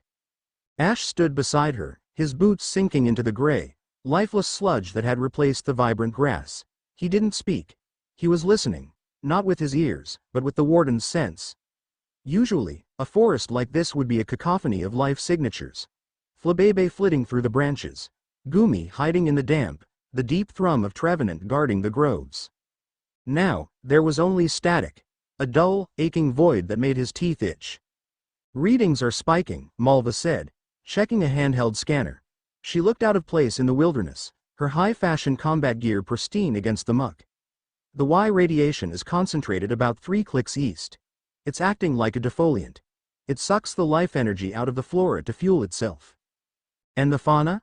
Korrina asked, her hand resting on the Pokeball at her belt. Either dead or fled, Malva replied grimly, or change. Ash knelt, touching a blackened fern. It crumbled to ash under his fingers. A flash of green light pulsed in his veins. A reactive surge of anger from the Zygarde cells. He forced it down. We move in, Ash said, standing up. Standard formation. Korrina, point. Serena, rear guard. Malva, stay in the pocket with me. If you see anything move, don't wait for orders. Put it down. They moved into the tree line. The deeper they went, the thicker the fog became, a heavy, unnatural mist that didn't swirl but hung suspended, dampening sound and distorting light. This isn't natural fog, Serena whispered over the comms. My Delphox is agitated. She says the psychic field here is broken. Like looking into a cracked mirror. Keep it together, Ash ordered. Malva, how close? Close. The signal is. Malva's scanner sparked and died. Simultaneously, the fog shifted. It didn't roll in. It slammed shut. A wall of white opacity descended, separating Korrina at the front from the rest of the group. Korrina! Ash shouted, lunging forward. Ash, hold position. Serena's voice cut out in a burst of static. Contacts. Korrina's voice yelled, distant and muffled. I've got contacts. Multiple tangos, they're. The sound of combat erupted ahead, the boom of auraspheres and the screech of metal on wood. But when Ash ran toward it, the forest seemed to stretch. The trees shifted, their gnarled roots moving like snakes to block his path. It's a maze, Malva hissed, appearing at his elbow. Her pyroar was out, A ring of fire illuminating the mist. They're using the terrain against us. Geometric distortion. They're splitting us up, Ash realized. He grabbed Malva's arm. Stay with me. But the ground beneath them exploded. Vines, thick as a man's waist and pulsating with purple veins, burst from the mud. They weren't plant matter. They were corrupted, necrotized wood animated by the Y energy. Pikachu, Iron Tail. Pikachu leapt, slicing through a vine, but two more took its place. One lashed out, striking Malva and sending her tumbling into the mist. Malva. Ash turned to grab her, but a wall of thorns rose instantly between them. He was boxed in. Ash, run. Malva's voice shouted from the other side of the thorn wall. They're hurting you, it's a funnel. I'm not leaving you. Go. Find the source. Ash gritted his teeth. She was right. The vines were pushing him, guiding him deeper into the heart of the rot. Pikachu, Ash said, his voice low and dangerous, we're finishing this. He sprinted. Not away from the danger, but directly into the throat of the trap. He broke through the tree line into a large, circular clearing. Here, the devastation was absolute. The ground was scorched black. In the center sat a mobile laboratory unit, a sleek, silver cube with the gilded lily crest painted on the side. Cables ran from the lab into the surrounding trees, pulsing like IV lines, but instead of giving medicine, they were drawing sustenance. Standing in front of the lab was a man in a white coat, flanked by two heavily armored guards. Warden Ketchum, the scientist said, his voice amplified. He adjusted his glasses, looking at Ash like a specimen in a jar. We expected you sooner. The dampening field usually confuses the locals for days. Shut it down, Ash said. He didn't shout. He walked forward, Pikachu sparking on his shoulder. The air around him began to vibrate. Shut it down, or I tear it down. Fascinating, the scientist noted, tapping a tablet. His bio readings are off the charts. The Zygarde integration is nearly seamless. Subject Y null should provide an adequate stress test. The scientist pressed a button. The bay doors of the lab hissed open. A cold, necrotic wind rushed out. Something stepped into the light. It was bipedal, standing 7 feet tall. It resembled a Grimmsnarl, but its fur wasn't the usual dark tangle. It was stripped bare, revealing gray, synthetic skin grafted with metal plates. A heavy, mechanical collar was bolted around its neck, glowing with the same angry red light as the Yveltal cocoon Ash had seen years ago. Subject Y null, the scientist introduced. We took the concept of the God Killer, type null, and improved it. Instead of an RKS system, this unit projects a localized anti-bond frequency. It severs the connection between trainer and Pokémon. Ash narrowed his eyes. You can't sever a bond with a machine. Can't we? The scientist smirked. Activate the field. The collar on the monster flared. A high-pitched whine, on the edge of hearing, shrieked through the clearing. Ash fell to his knees. It wasn't pain, not physical pain. It was a sensation of drowning. The warm, constant hum of Pikachu's presence in the back of his mind was suddenly muffled, as if wrapped in lead. He looked at Pikachu. The mouse was screaming silently, clutching his head, his electricity sputtering out. The connection. It was fading. Pikachu whimpered, looking at Ash with terrified, glassy eyes. He didn't recognize him. It works by disrupting the emotional wavelengths, the scientist lectured over the whine. Your Pikachu sees you as a stranger. Maybe even a threat. Kill him, null. The monster roared, a sound of pure agony and rage, and charged. Ash couldn't reach his belt. He couldn't command. The silence in his head was deafening. He felt alone. Truly, utterly alone for the first time in his life. The monster raised a massive, clawed fist to crush Ash into the mud. Alone. No. Ash looked at Pikachu. He didn't use the aura. He didn't use a command. He just reached out his hand. I'm here, buddy, Ash whispered. The fist came down. Ash caught it. The impact drove him into the mud up to his shins. His bones creaked. The sheer weight of the monster was crushing. But Ash's hand was clamped around the monster's wrist. The scientist dropped his tablet. Impossible. The field is at 100%. His neural pathways should be isolated. Ash looked up. His eyes were not brown. They were glowing a brilliant, hexagonal green. You think? Ash's voice was distorted, layered with a deep, resonant growl that shook the leaves off the dead trees. You think a bond is a radio signal?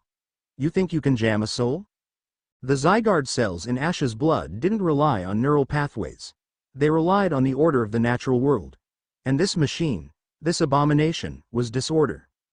The anti-bond field didn't sever the connection, it agitated the warden. Ash stood up, lifting the 7-foot monster with him. Pikachu! Ash roared. The sound cut through the electronic jamming like a thunderclap. Pikachu's eyes cleared. The fear vanished, replaced by the primal instinct of the ace. Shoo! Pikachu didn't need a command. He saw the target. He saw Ash holding it in place. Ash squeezed the monster's wrist, crushing the hydraulic pistons. He swung the beast around and slammed it into the side of the laboratory. Iron Tail. Pikachu leapt off Ash's shoulder, his tail becoming a blade of white-hot steel. He sliced through the mechanical collar on the monster's neck. The red light died. The whining noise stopped. The Grimmsnarl thing slumped, unconscious, freed from the torment. Ash didn't stop. He turned to the scientist. The scientist was backing away, fumbling for a weapon. Stay back. I represent the Gilded Lily. You have no authority. Ash moved. It was a flicker step. One moment he was by the lab, the next he was inches from the scientist. Ash grabbed the man by the lapels of his lab coat and lifted him off the ground. The green glow around Ash was jagged, unstable. The grass beneath his feet was growing rapidly, fueled by the leaking energy. This forest, Ash snarled, his face a mask of fury. You killed it. You poisoned the land. It was just a test, the man stammered, wetting himself. Ash raised a fist. The air pressure dropped. He was going to strike. And if he struck with the warden's power, there wouldn't be enough of the scientist left to bury. Ash. The voice cracked like a whip. Serena burst into the clearing, her Delphox at her side. Korrina and Malva were right behind her, battered but upright. Ash froze. His fist hovered inches from the scientist's face. He was breathing heavily, the green light pulsing in time with his erratic heart rate. Ash, look at me, Serena said, walking slowly toward him. She didn't draw a weapon. She walked past the unconscious monster, past the terrified guards who had dropped their guns. She walked right up to the epicenter of the Zygarde pressure. Put him down, Serena said softly. He hurt them. Ash's voice was still distorted. He hurt Pikachu. And he's beaten, Serena said.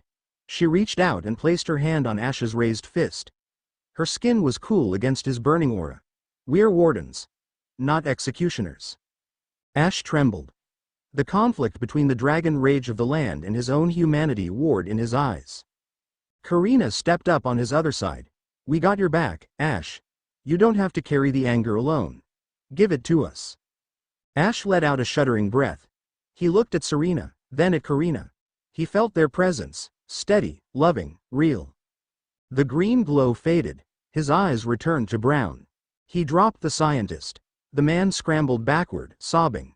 Ash swayed, his knees buckling. Korrina caught him before he hit the ground. I almost. Ash whispered, horrified. But you didn't, Malva said, stepping forward and kicking the scientist's gun away. She looked at the destroyed lab, then at Ash. Her expression was unreadable. A mix of fear and awe. You didn't. Night had fallen, but the fog had lifted with the destruction of the jamming array. They made camp on a ridge overlooking the clearing, far enough away from the rot to breathe clean air. A small fire crackled in the center of their circle. The warmth was grounding.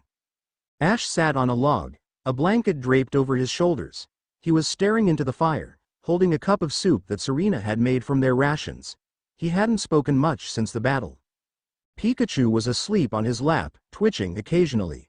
Serena sat next to him, close enough that their arms touched. She was mending a tear in his coat with a travel sewing kit. You're thinking about the collar, Serena said. It wasn't a question. Ash nodded. The tech. It felt cold. It felt like dying.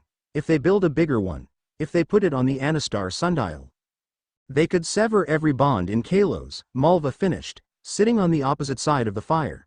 She was cleaning her Pyroar's Pokeball. That's the endgame. Alex believes that Pokemon are tools, and the bond makes them unpredictable. She wants to strip the world of the variable of friendship. We won't let that happen, Korrina said fiercely. She was pacing the perimeter, too wired to sit. We'll smash every lab she has. We can't just smash them, Ash said quietly. We have to be better, today. I wanted to kill that man. I really wanted to. He looked at his hands. The power. It whispers to me. It tells me that eliminating the threat is the most efficient path to order. It's cold logic. He turned to Serena. If you hadn't been there. I will always be there, Serena said. She stopped sewing and took his hand, interlacing her fingers with his. That's the deal, Ash. You provide the power. We provide the humanity. You don't have to be afraid of yourself with us. Ash looked at her.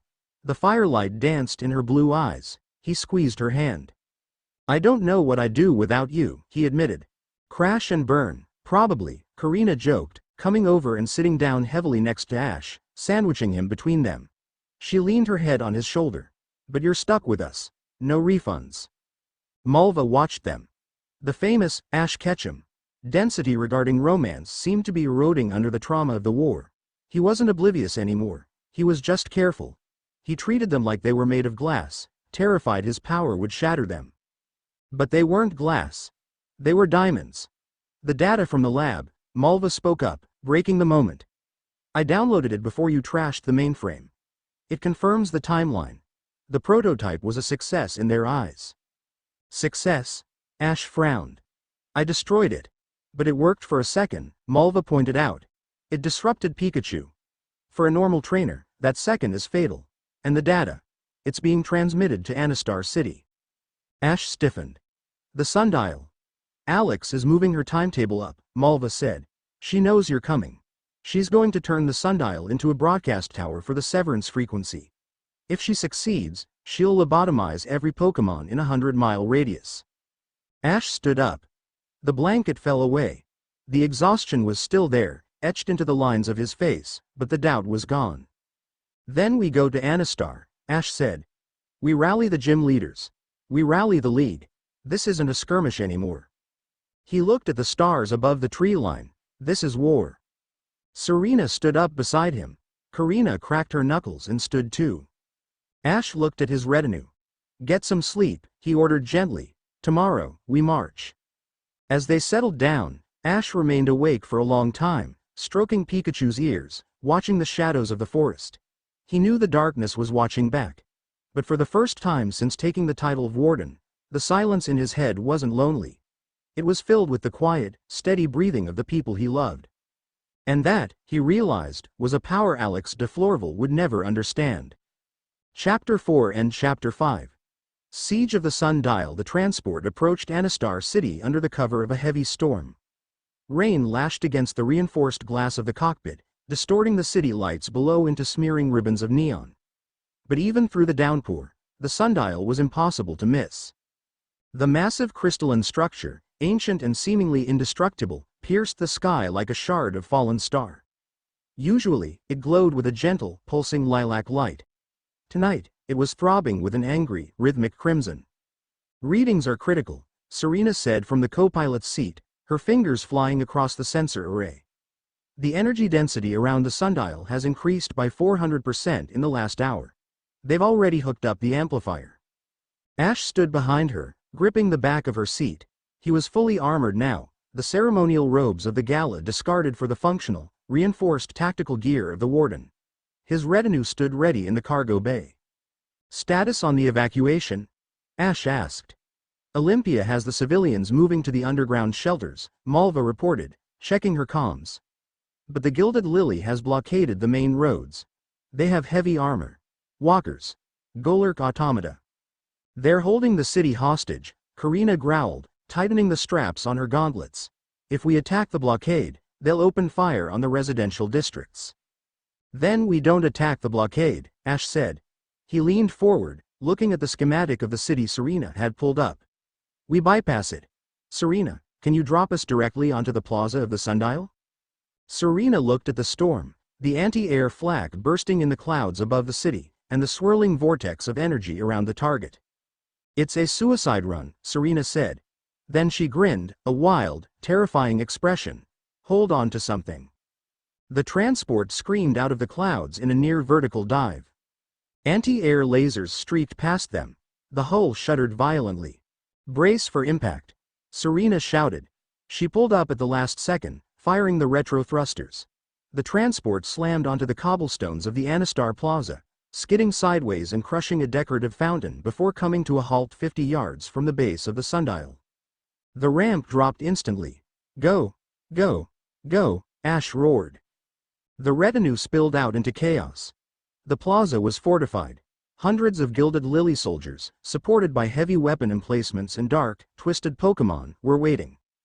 Warden on deck. A soldier screamed. Greninja, Water Shuriken, Pikachu, Thunderbolt. Ash led the charge. He didn't hang back, he was the tip of the spear. Greninja materialized in midair, instantly shifting into Ash Greninja form, and unleashed a barrage of water blades that cut through the front line of soldiers' barricades. Korrina launched herself to the right flank. Lucario, Mega Evolve. The flash of evolution light was blinding. Mega Lucario roared, his aura creating a physical shockwave that knocked a dozen soldiers off their feet. Korrina moved with him, a blur of martial arts and aura blasts, dismantling the heavy weapon nests. "Malva, secure the perimeter," Ash ordered over the sound of gunfire. "Don't let them flank us." On it, Malva released her pyroar and a chandelure. "Burn them out." A wall of fire erupted on the left, forcing the enemy troops into a bottleneck. But the enemy had numbers, and they had the machine. At the base of the sundial, a massive mechanical structure had been bolted into the crystal. It hummed with the same sickening anti-bond frequency Ash had felt in the forest. It wasn't active yet, it was charging.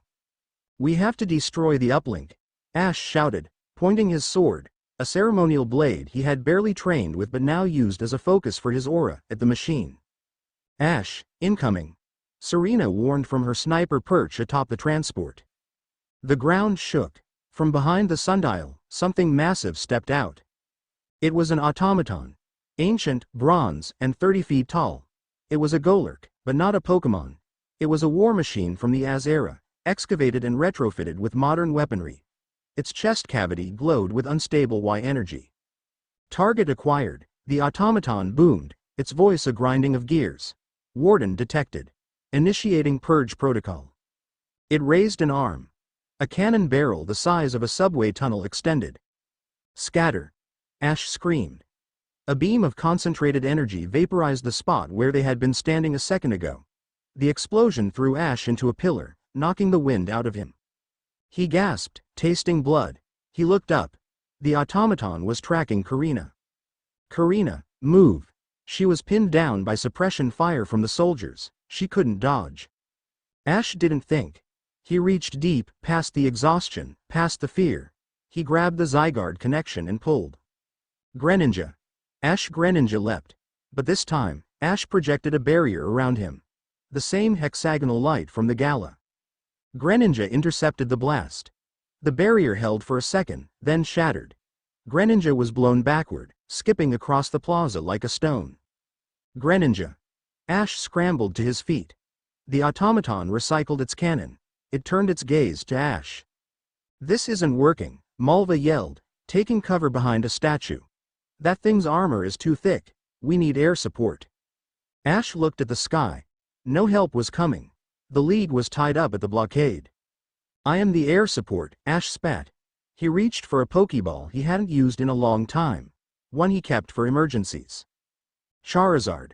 I choose you." In a burst of fire, the Kanto starter appeared. He was bigger than most Charizard, scarred from his time in the Cherisific Valley. He roared, a challenge to the machine god in front of him. "Charizard, get me up there." Ash vaulted onto Charizard's back. He didn't have a saddle. He grabbed the horns. "Fly." Charizard launched into the air, weaving through the anti-air fire. The automaton swatted at them like a fly, its massive bronze hand missing them by inches. "We need to hit the core," Ash yelled over the wind. "The chest piece." Charizard banked hard, diving toward the machine. Flamethrower. Full power. A torrent of fire engulfed the automaton's chest. The metal glowed cherry red, but it didn't melt. Ancient alchemy protected it. "It's heat resistant," Ash cursed. "Ash," Serena's voice crackled in his ear. "The uplink. It's hitting 90%. If that machine activates, the sundial will amplify the signal. It will wipe the minds of every Pokémon in the city. I know, Ash yelled. I need an opening. The automaton's chest plate opened. Not to vent heat, but to fire a cluster of tracking missiles. Evasive maneuvers. Charizard rolled, spinning through the air. The missiles detonated around them, the shockwaves buffeting Ash, nearly throwing him off. Down below, the battle was turning. Korrina and Malva were being overrun. The soldiers were pushing forward, emboldened by the automaton's dominance. We're losing ground, Korrina shouted. Lucario is taking heavy damage. Ash looked down. He saw his friends fighting back to back, surrounded. He saw the machine charging up for the final pulse. He realized he couldn't win this with just fire, he couldn't win this as a trainer. He had to be the warden. Charizard, pull up, Ash said calmly. Charizard hesitated, sensing the shift in Ash's mood. Go high. Above the cloud layer. They climbed. Up, past the smoke, past the rain, into the moonlight above the storm. Ash closed his eyes. He visualized the Zygarde cells scattered across Kalos. He felt them. Millions of tiny eyes. He felt the anger of the land at the abomination below. Lend me your strength, Ash asked. Not to destroy, to protect. The cells responded. Green light erupted from Ash's body. It flowed into Charizard, changing him. Not Mega Evolution. Something older. The orange scales turned a deep, emerald green. The flame on Charizard's tail turned white. Dragon Rush, Ash whispered. Warden style, they dove. They broke the sound barrier instantly. A sonic boom shattered the clouds. They fell like a meteor, wreathed in the green aura of order. The automaton looked up. Its sensors screamed warnings. Target lock lost. Energy signature exceeding maximum parameters. Ash and Charizard slammed into the automaton. It wasn't a collision, it was an erasure. The kinetic force, amplified by the Zygarde mass, crumpled the ancient bronze like paper. The automaton's chest caved in. The core shattered. The explosion leveled the center of the plaza. When the dust cleared, there was silence. The automaton was a smoking ruin, halfway embedded in the ground. The soldiers of the Gilded Lily, terrified by the display of godlike power, had dropped their weapons and fled. In the center of the crater, Charizard lay panting, the green light fading from his scales. Ash lay beside him. He wasn't moving. Ash, Serena reached him first. She slid down the crater wall, ignoring the heat radiating from the metal. She fell to her knees beside him. His armor was shredded. His skin was pale, veins of black corruption tracing up his neck, backlash from channeling too much raw energy. Ash, wake up, Serena pleaded, checking his pulse.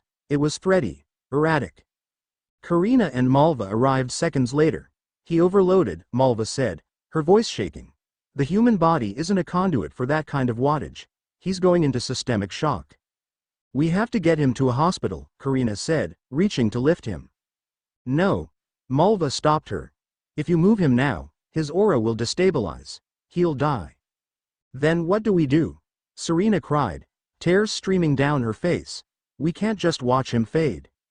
Suddenly, the ground rumbled. Not the machine this time, the earth itself. From the cracks in the pavement, green light began to seep up. Zygarde cells. They weren't attacking, they were gathering. A voice echoed in their heads. Not words, but concepts. The vessel is damaged. The balance must be restored. Zygarde, Serena realized. We have to take him to the source, Malva said, her eyes widening. The Terminus Cave. The main Zygarde core is resting there. It's the only thing powerful enough to stabilize his bioenergy. That's 100 miles away, Korrina argued. We have the transport, Serena said, wiping her tears. Her face hardened. The matriarch was back. We fly him there, now. She looked at the unconscious Ash. She brushed a lock of hair from his forehead. You held the line, Ash, she whispered. Now let us hold you. The skies above Kalos, Transport Bay. The flight was a nightmare. Ash was seizing, his body arcing with stray electricity. Pikachu refused to leave his chest, using his own electric sac to try and jump-start Ash's rhythm. Serena piloted the ship with white-knuckled grip, pushing the engines past the red line. We have company, Malva said from the sensor station, Alex. On the rear monitors, a massive airship was rising from the clouds behind them. The Gilded Lily flagship. It was sleek, armed to the teeth, and faster than their transport. She wants to finish the job, Korrina said, grabbing her mega glove. She knows he's vulnerable. She wants Zygarde, Malva corrected. She knows we're heading to the Terminus cave. If she kills Ash there, she can capture the core while it tries to heal him. How long until we reach the cave? Serena asked. 10 minutes, Malva said. But they'll intercept us in 5. Serena looked at the comms. Call the League. Tell Diantha to get every bird in the air. Already did, Malva said. They're scrambling, but they won't make it in time. Korrina stood up. She walked to the cargo bay door. Where are you going? Serena asked. Someone has to buy us 5 minutes, Korrina said. She clipped her Lucario's ball to her belt. She grabbed a parachute pack. Korrina, no, Serena said. You can't fight an airship. I don't have to beat it, Korrina grinned, though her eyes were scared. I just have to annoy it. Lucario and I are good at being annoying. She looked at Ash's seizing form. He took a bullet for me down there, Korrina said softly. He blocked that beam. My turn. She hit the bay door release. Wind howled into the cabin. Get him to the cave, Serena, Korrina shouted. She jumped. Korrina. Serena screamed. Outside, in the slipstream, Korrina free fell toward the massive flagship below. Lucario, come out. Lucario materialized in midair falling beside her. Mega Evolve. The light flashed. Mega Lucario grabbed Korrina. Aim for the bridge, Korrina ordered. Aura Sphere, max output. They slammed onto the hull of the enemy flagship, tearing through the outer plating. Korrina began to run along the surface of the ship, dodging automated turret fire, while Lucario blasted holes in the engines. Inside the transport, Serena watched the flagship slow down, smoke pouring from its port thruster.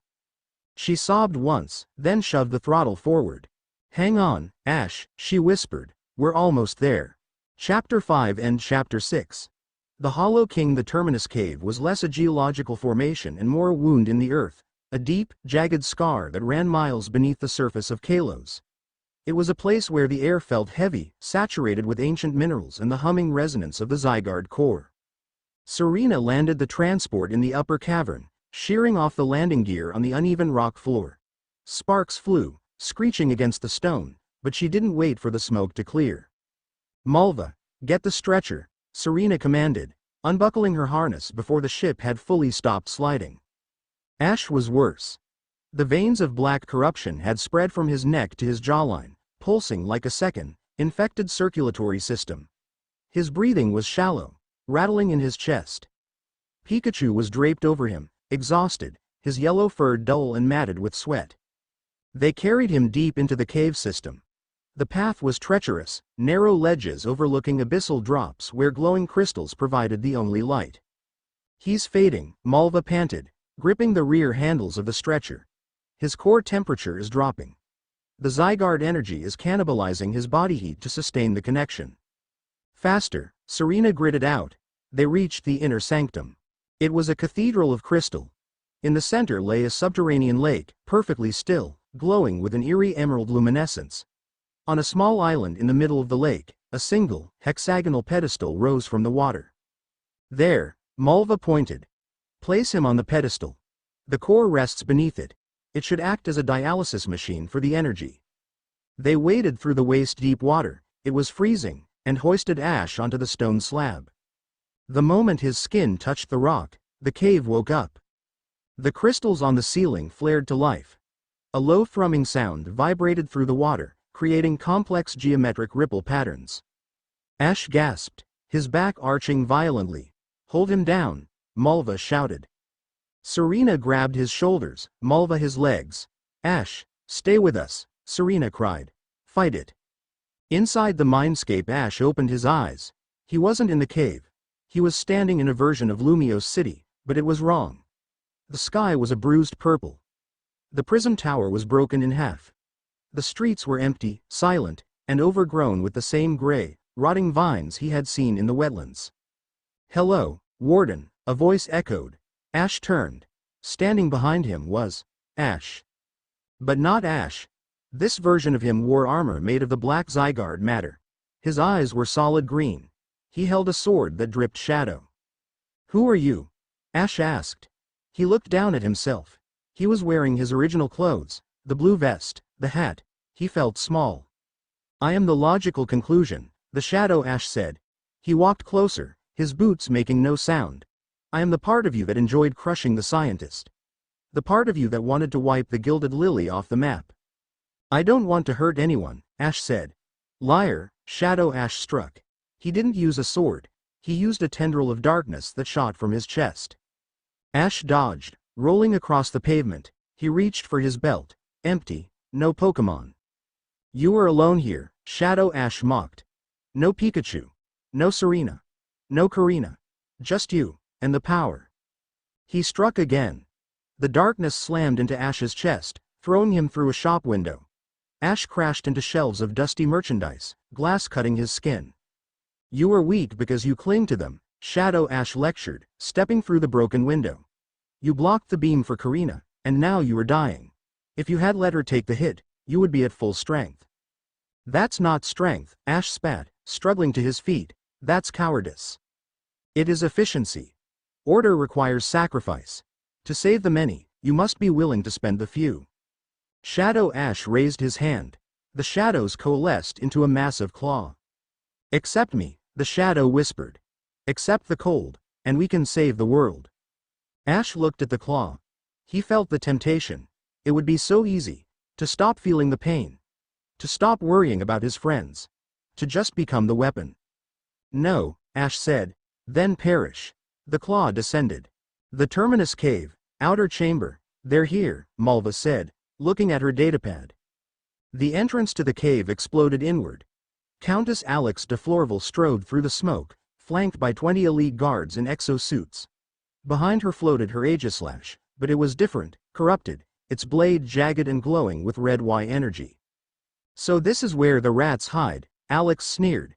She looked at the glowing lake in the distance, where Serena was tending to Ash, "and there is the prize." "You're not touching him," Malva said, stepping forward. She stood on the narrow bridge connecting the entrance to the inner sanctum. She was the only thing between the army and Ash. "Malva," Alex sighed. "Always choosing the losing side. You could have been a queen in the new world." "I'd rather be a pawn in a world that still has a soul," Malva retorted.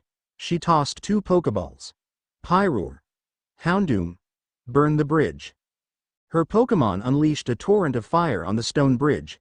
It cracked, but the Gilded Lily soldiers had jetpacks. They leapt over the flames, landing on the other side. "Kill her," Alex ordered, walking past the skirmish toward the lake. Malva engaged 3 soldiers in hand-to-hand combat, her Pokémon weaving around her. She was ferocious, fighting with the desperation of a woman seeking redemption. But she was outnumbered. "Serena," Malva shouted over her shoulder. "I can't hold them forever." Serena looked up from Ash. She saw Alex approaching the water's edge. Serena stood up. She looked at Ash one last time. He was still thrashing, lost in the seizure. "Delphox," Serena said quietly. "Sylveon, Pancham." Her 3 Pokémon materialized on the small island. "We hold the line," Serena said. Her voice didn't tremble. The matriarch was gone. The warden's retinue stood in her place. Alex stopped at the edge of the lake. "How touching. The performer thinks she can fight." "I'm not a performer today," Serena said. She pulled the compact stun grenade from her dress pocket, the one she had saved from the gala. "Today, I'm the wall." Aegislash, King's Shield. Then Sacred Sword. Alex's Aegislash moved. It blocked Serena's grenade easily, then lunged across the water. "Delphox, Psychic. Hold it back." Delphox strained, her wand shaking as she tried to telekinetically grapple the corrupted sword. But the Y energy cut through her psychic grip like butter. The Aegislash slashed. Delphox screamed, thrown into the water. "Delphox!" Serena cried. "Finish the boy," Alex commanded. The Aegislash ignored Serena and flew straight for Ash's prone form. Inside the mindscape, the claw stopped inches from Ash's face. Because a blue light had appeared. It wasn't a Pokémon. It was a ribbon.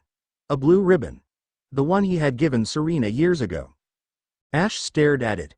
It wrapped around his wrist, glowing with a gentle, warm light. Ash. He heard Serena's voice. Not in his head, but in his heart. He felt her fear. Her resolve. He felt her standing between him and death. And he felt anger. Not the cold, orderly anger of Zygarde, but the hot, protective, human anger of a man seeing his family threatened. Ash looked at Shadow Ash. "You're wrong," Ash said. "What?" "You said I'm weak because I cling to them." Ash stood up. The blue ribbon expanded, turning into an aura that pushed the shadows back. "But I don't cling to them, they lift me up." Ash clenched his fist. The image of Lumiose City began to crack. The purple sky shattered, revealing golden sunlight. "And right now," Ash growled, "someone is hurting Serena." He punched the Shadow Ash in the face. The shadow shattered into a million green shards. Ash grabbed the shards. He didn't reject the power. He absorbed it. But he filtered it through the warmth of the ribbon. "I am the warden," Ash said, "and I decide who falls." He opened his eyes. The Terminus Cave, the Aegislash, was inches from Ash's chest. A hand shot up and grabbed the blade. The blade was sharp enough to cut diamond. But Ash's hand was coated in a dense, armored gauntlet of green scales. Countess Alex gasped. "What?" Ash sat up. His eyes were glowing. Not the erratic, flickering light from before. This was a steady, piercing beam of emerald fire. The black veins on his skin had receded, replaced by glowing green geometric tattoos that ran down his arms. He squeezed. The corrupted Aegislash shrieked as its metal blade cracked under the pressure of Ash's grip. Ash stood up. He tossed the broken Pokémon aside. It dissolved into red light, returning to its ball on Alex's belt, traumatized but alive. He looked at Serena. She was kneeling by the water, holding her injured Delphox. "Ash," she whispered. Ash smiled. It was a small, sad smile. "I'm okay. I'm back." He turned to Alex. The water in the lake began to rise. It formed columns, swirling around the island. "You invaded my home," Ash said. His voice echoed, overlapping with the deep resonance of the Zygarde core beneath them. "You hurt my friends. You poisoned my land." "I am purifying it," Alex screamed, losing her composure. "I am bringing back the glory of Az." Az learned his lesson, Ash said, walking across the surface of the water. He didn't sink. The water hardened under his boots.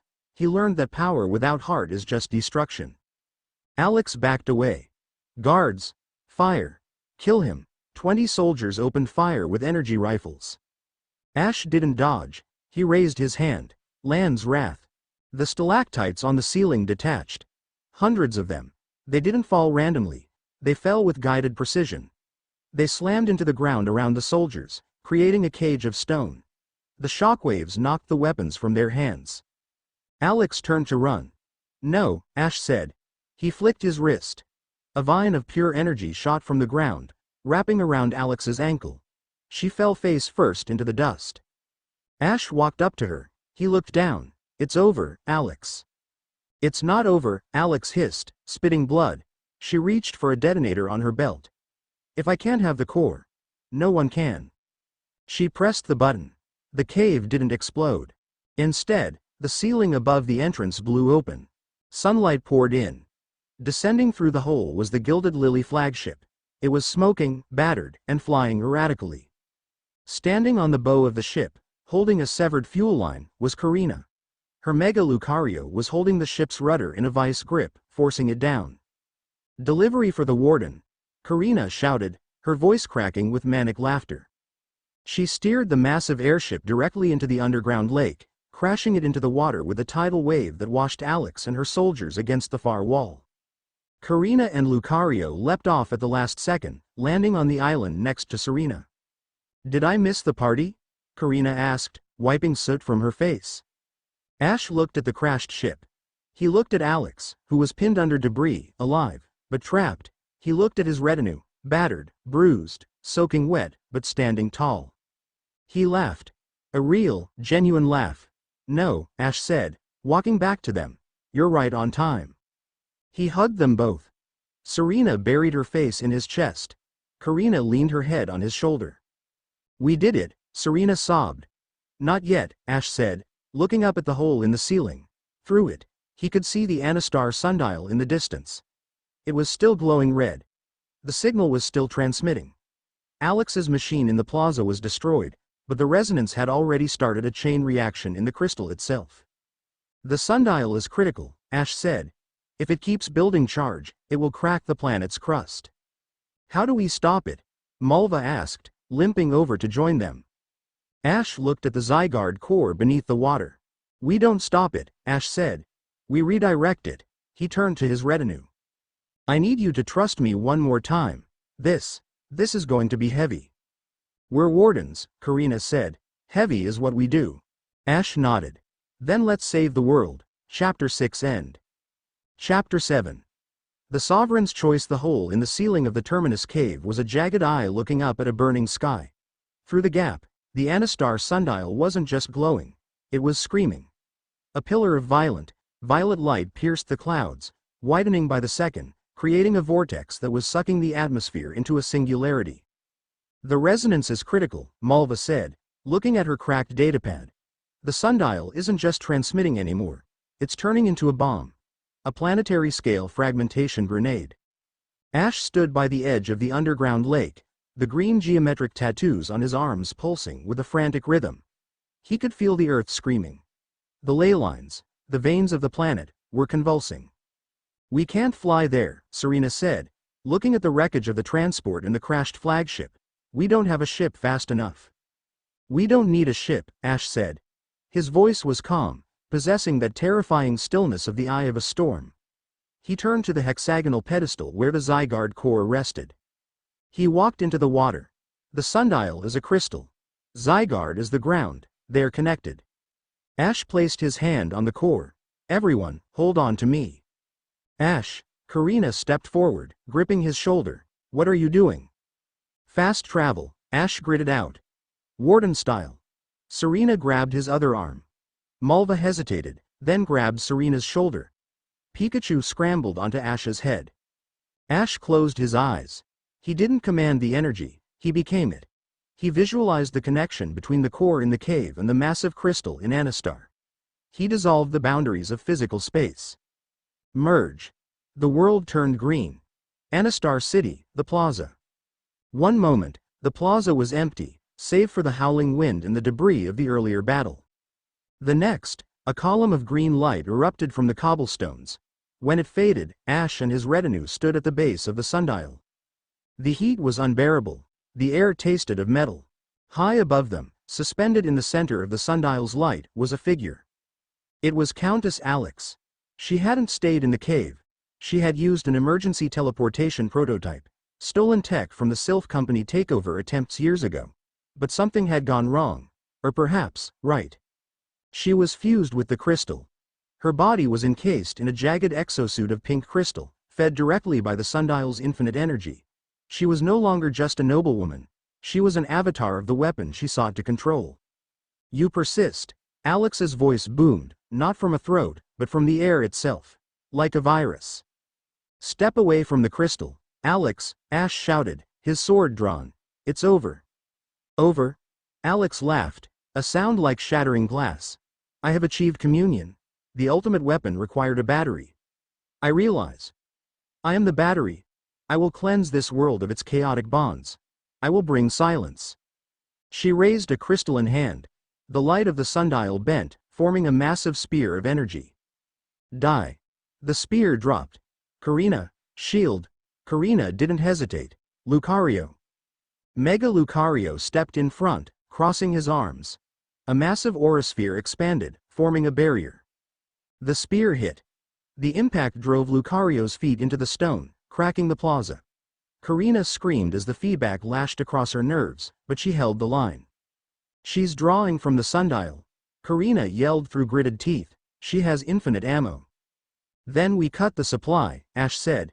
He turned to Serena. I need a path. Can you clear the debris? Serena looked at the swirling storm of energy rocks Alex was levitating around herself. It's a minefield. I trust you, Ash said. Serena took a deep breath. She released her Sylveon and Delphox. Dance, Serena commanded. Fairy wind, mystical fire. The two Pokémon wove their attacks together. The pink wind and the blue fire combined, creating a spiraling tunnel of turbulence that drilled through the floating debris field. Now, Ash launched himself. He didn't run. He used extreme speed, his body coated in the green Zygarde armor. He shot up the tunnel Serena had created. Alex saw him coming. Filth! She unleashed a barrage of crystal shards. Ash didn't slow down. He deflected them with his bare hands, the Zygarde scales chipping but holding. He reached the floating figure of Alex. He drew his sword. He channeled every ounce of the Warden's power into the blade. It grew into a 10-foot construct of green light. Sever. Ash swung. The blade connected with Alex's crystal shell. The sound was deafening. Energy arced wildly, tearing the sky apart. Alex shrieked. "You cannot break me. I am perfection." She grabbed Ash's blade with her crystal hand. The corruption, the red Y energy, began to crawl up the sword, infecting Ash's aura. "I will consume you, Warden. Your power will be the final piece." Ash felt his strength draining. The Zygarde cells were screaming in panic. He was being eaten. Down below, Malva watched the duel in the sky. He's losing. She's overpowering him with raw mass. Korrina looked up. She saw Ash's green light flickering, turning red. "No," Korrina whispered. She looked at her keystone, Serena. Serena looked at her. They didn't need to speak. They had been linked to Ash for weeks now. They felt his heartbeat slowing. "The right of the Warden," Serena said, her voice trembling but strong. "We are the anchors."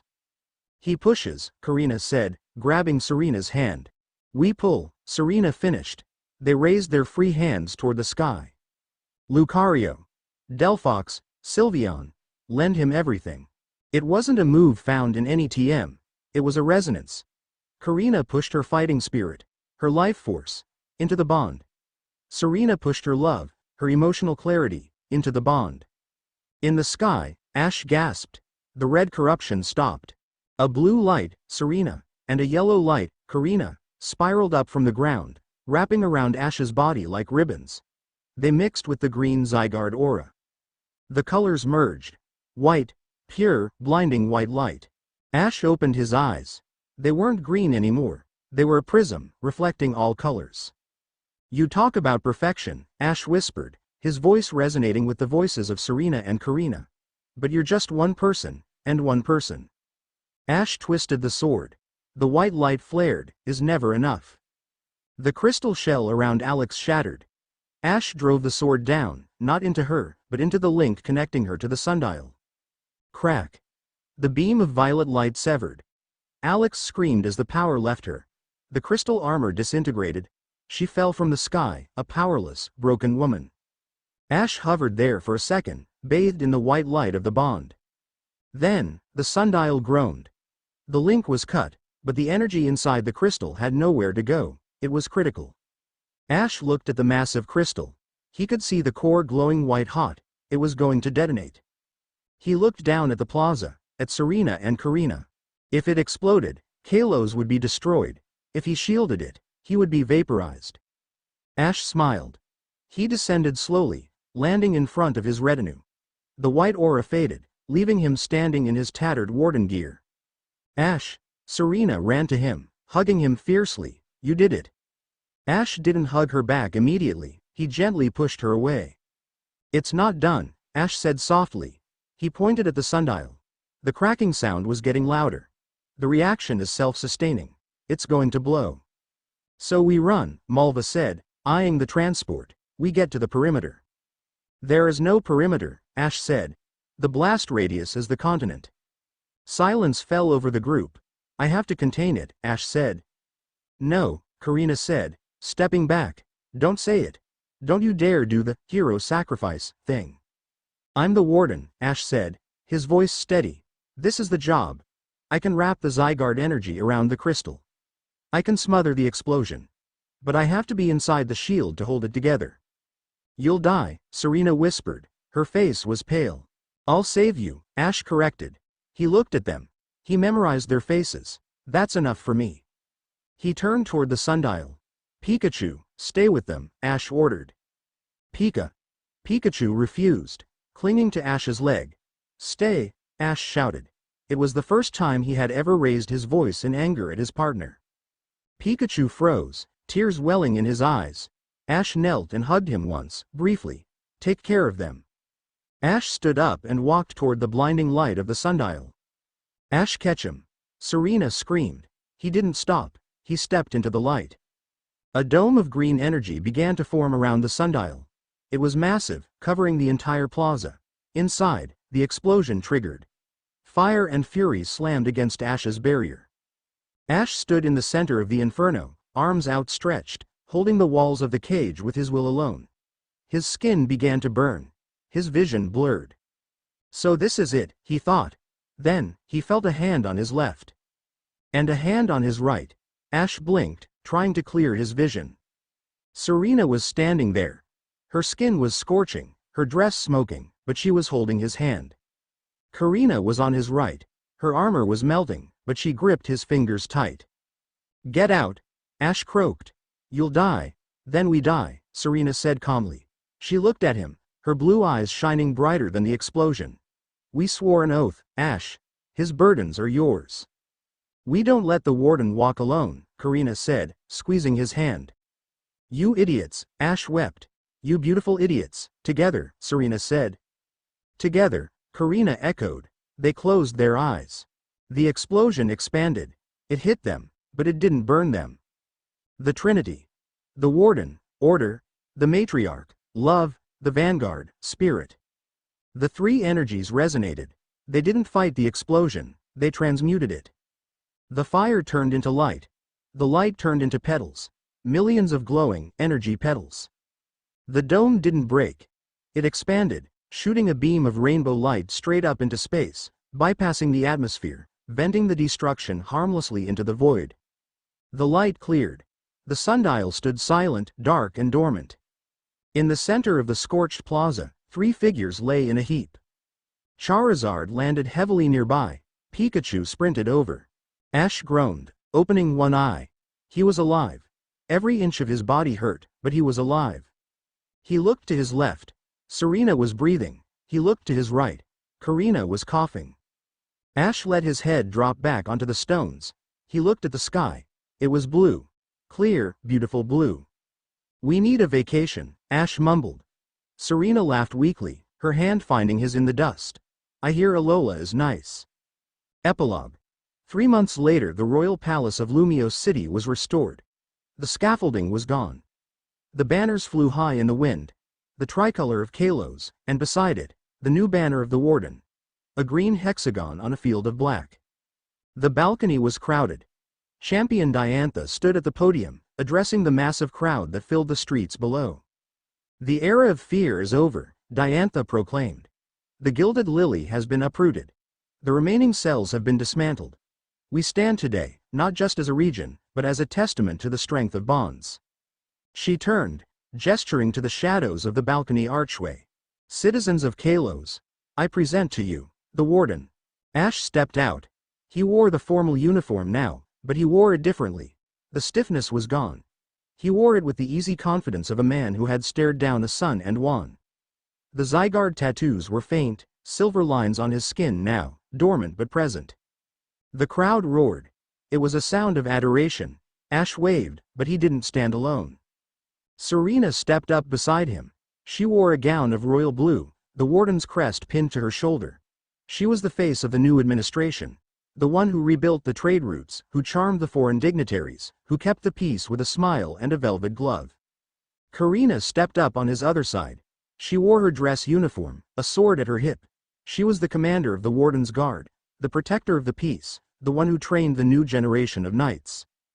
They weren't just his staff, they were his partners. The press had stopped asking which one he would choose weeks ago. They realized, as the rest of the world had, that the Warden was not a singular entity. The Warden was a unit, a triumvirate.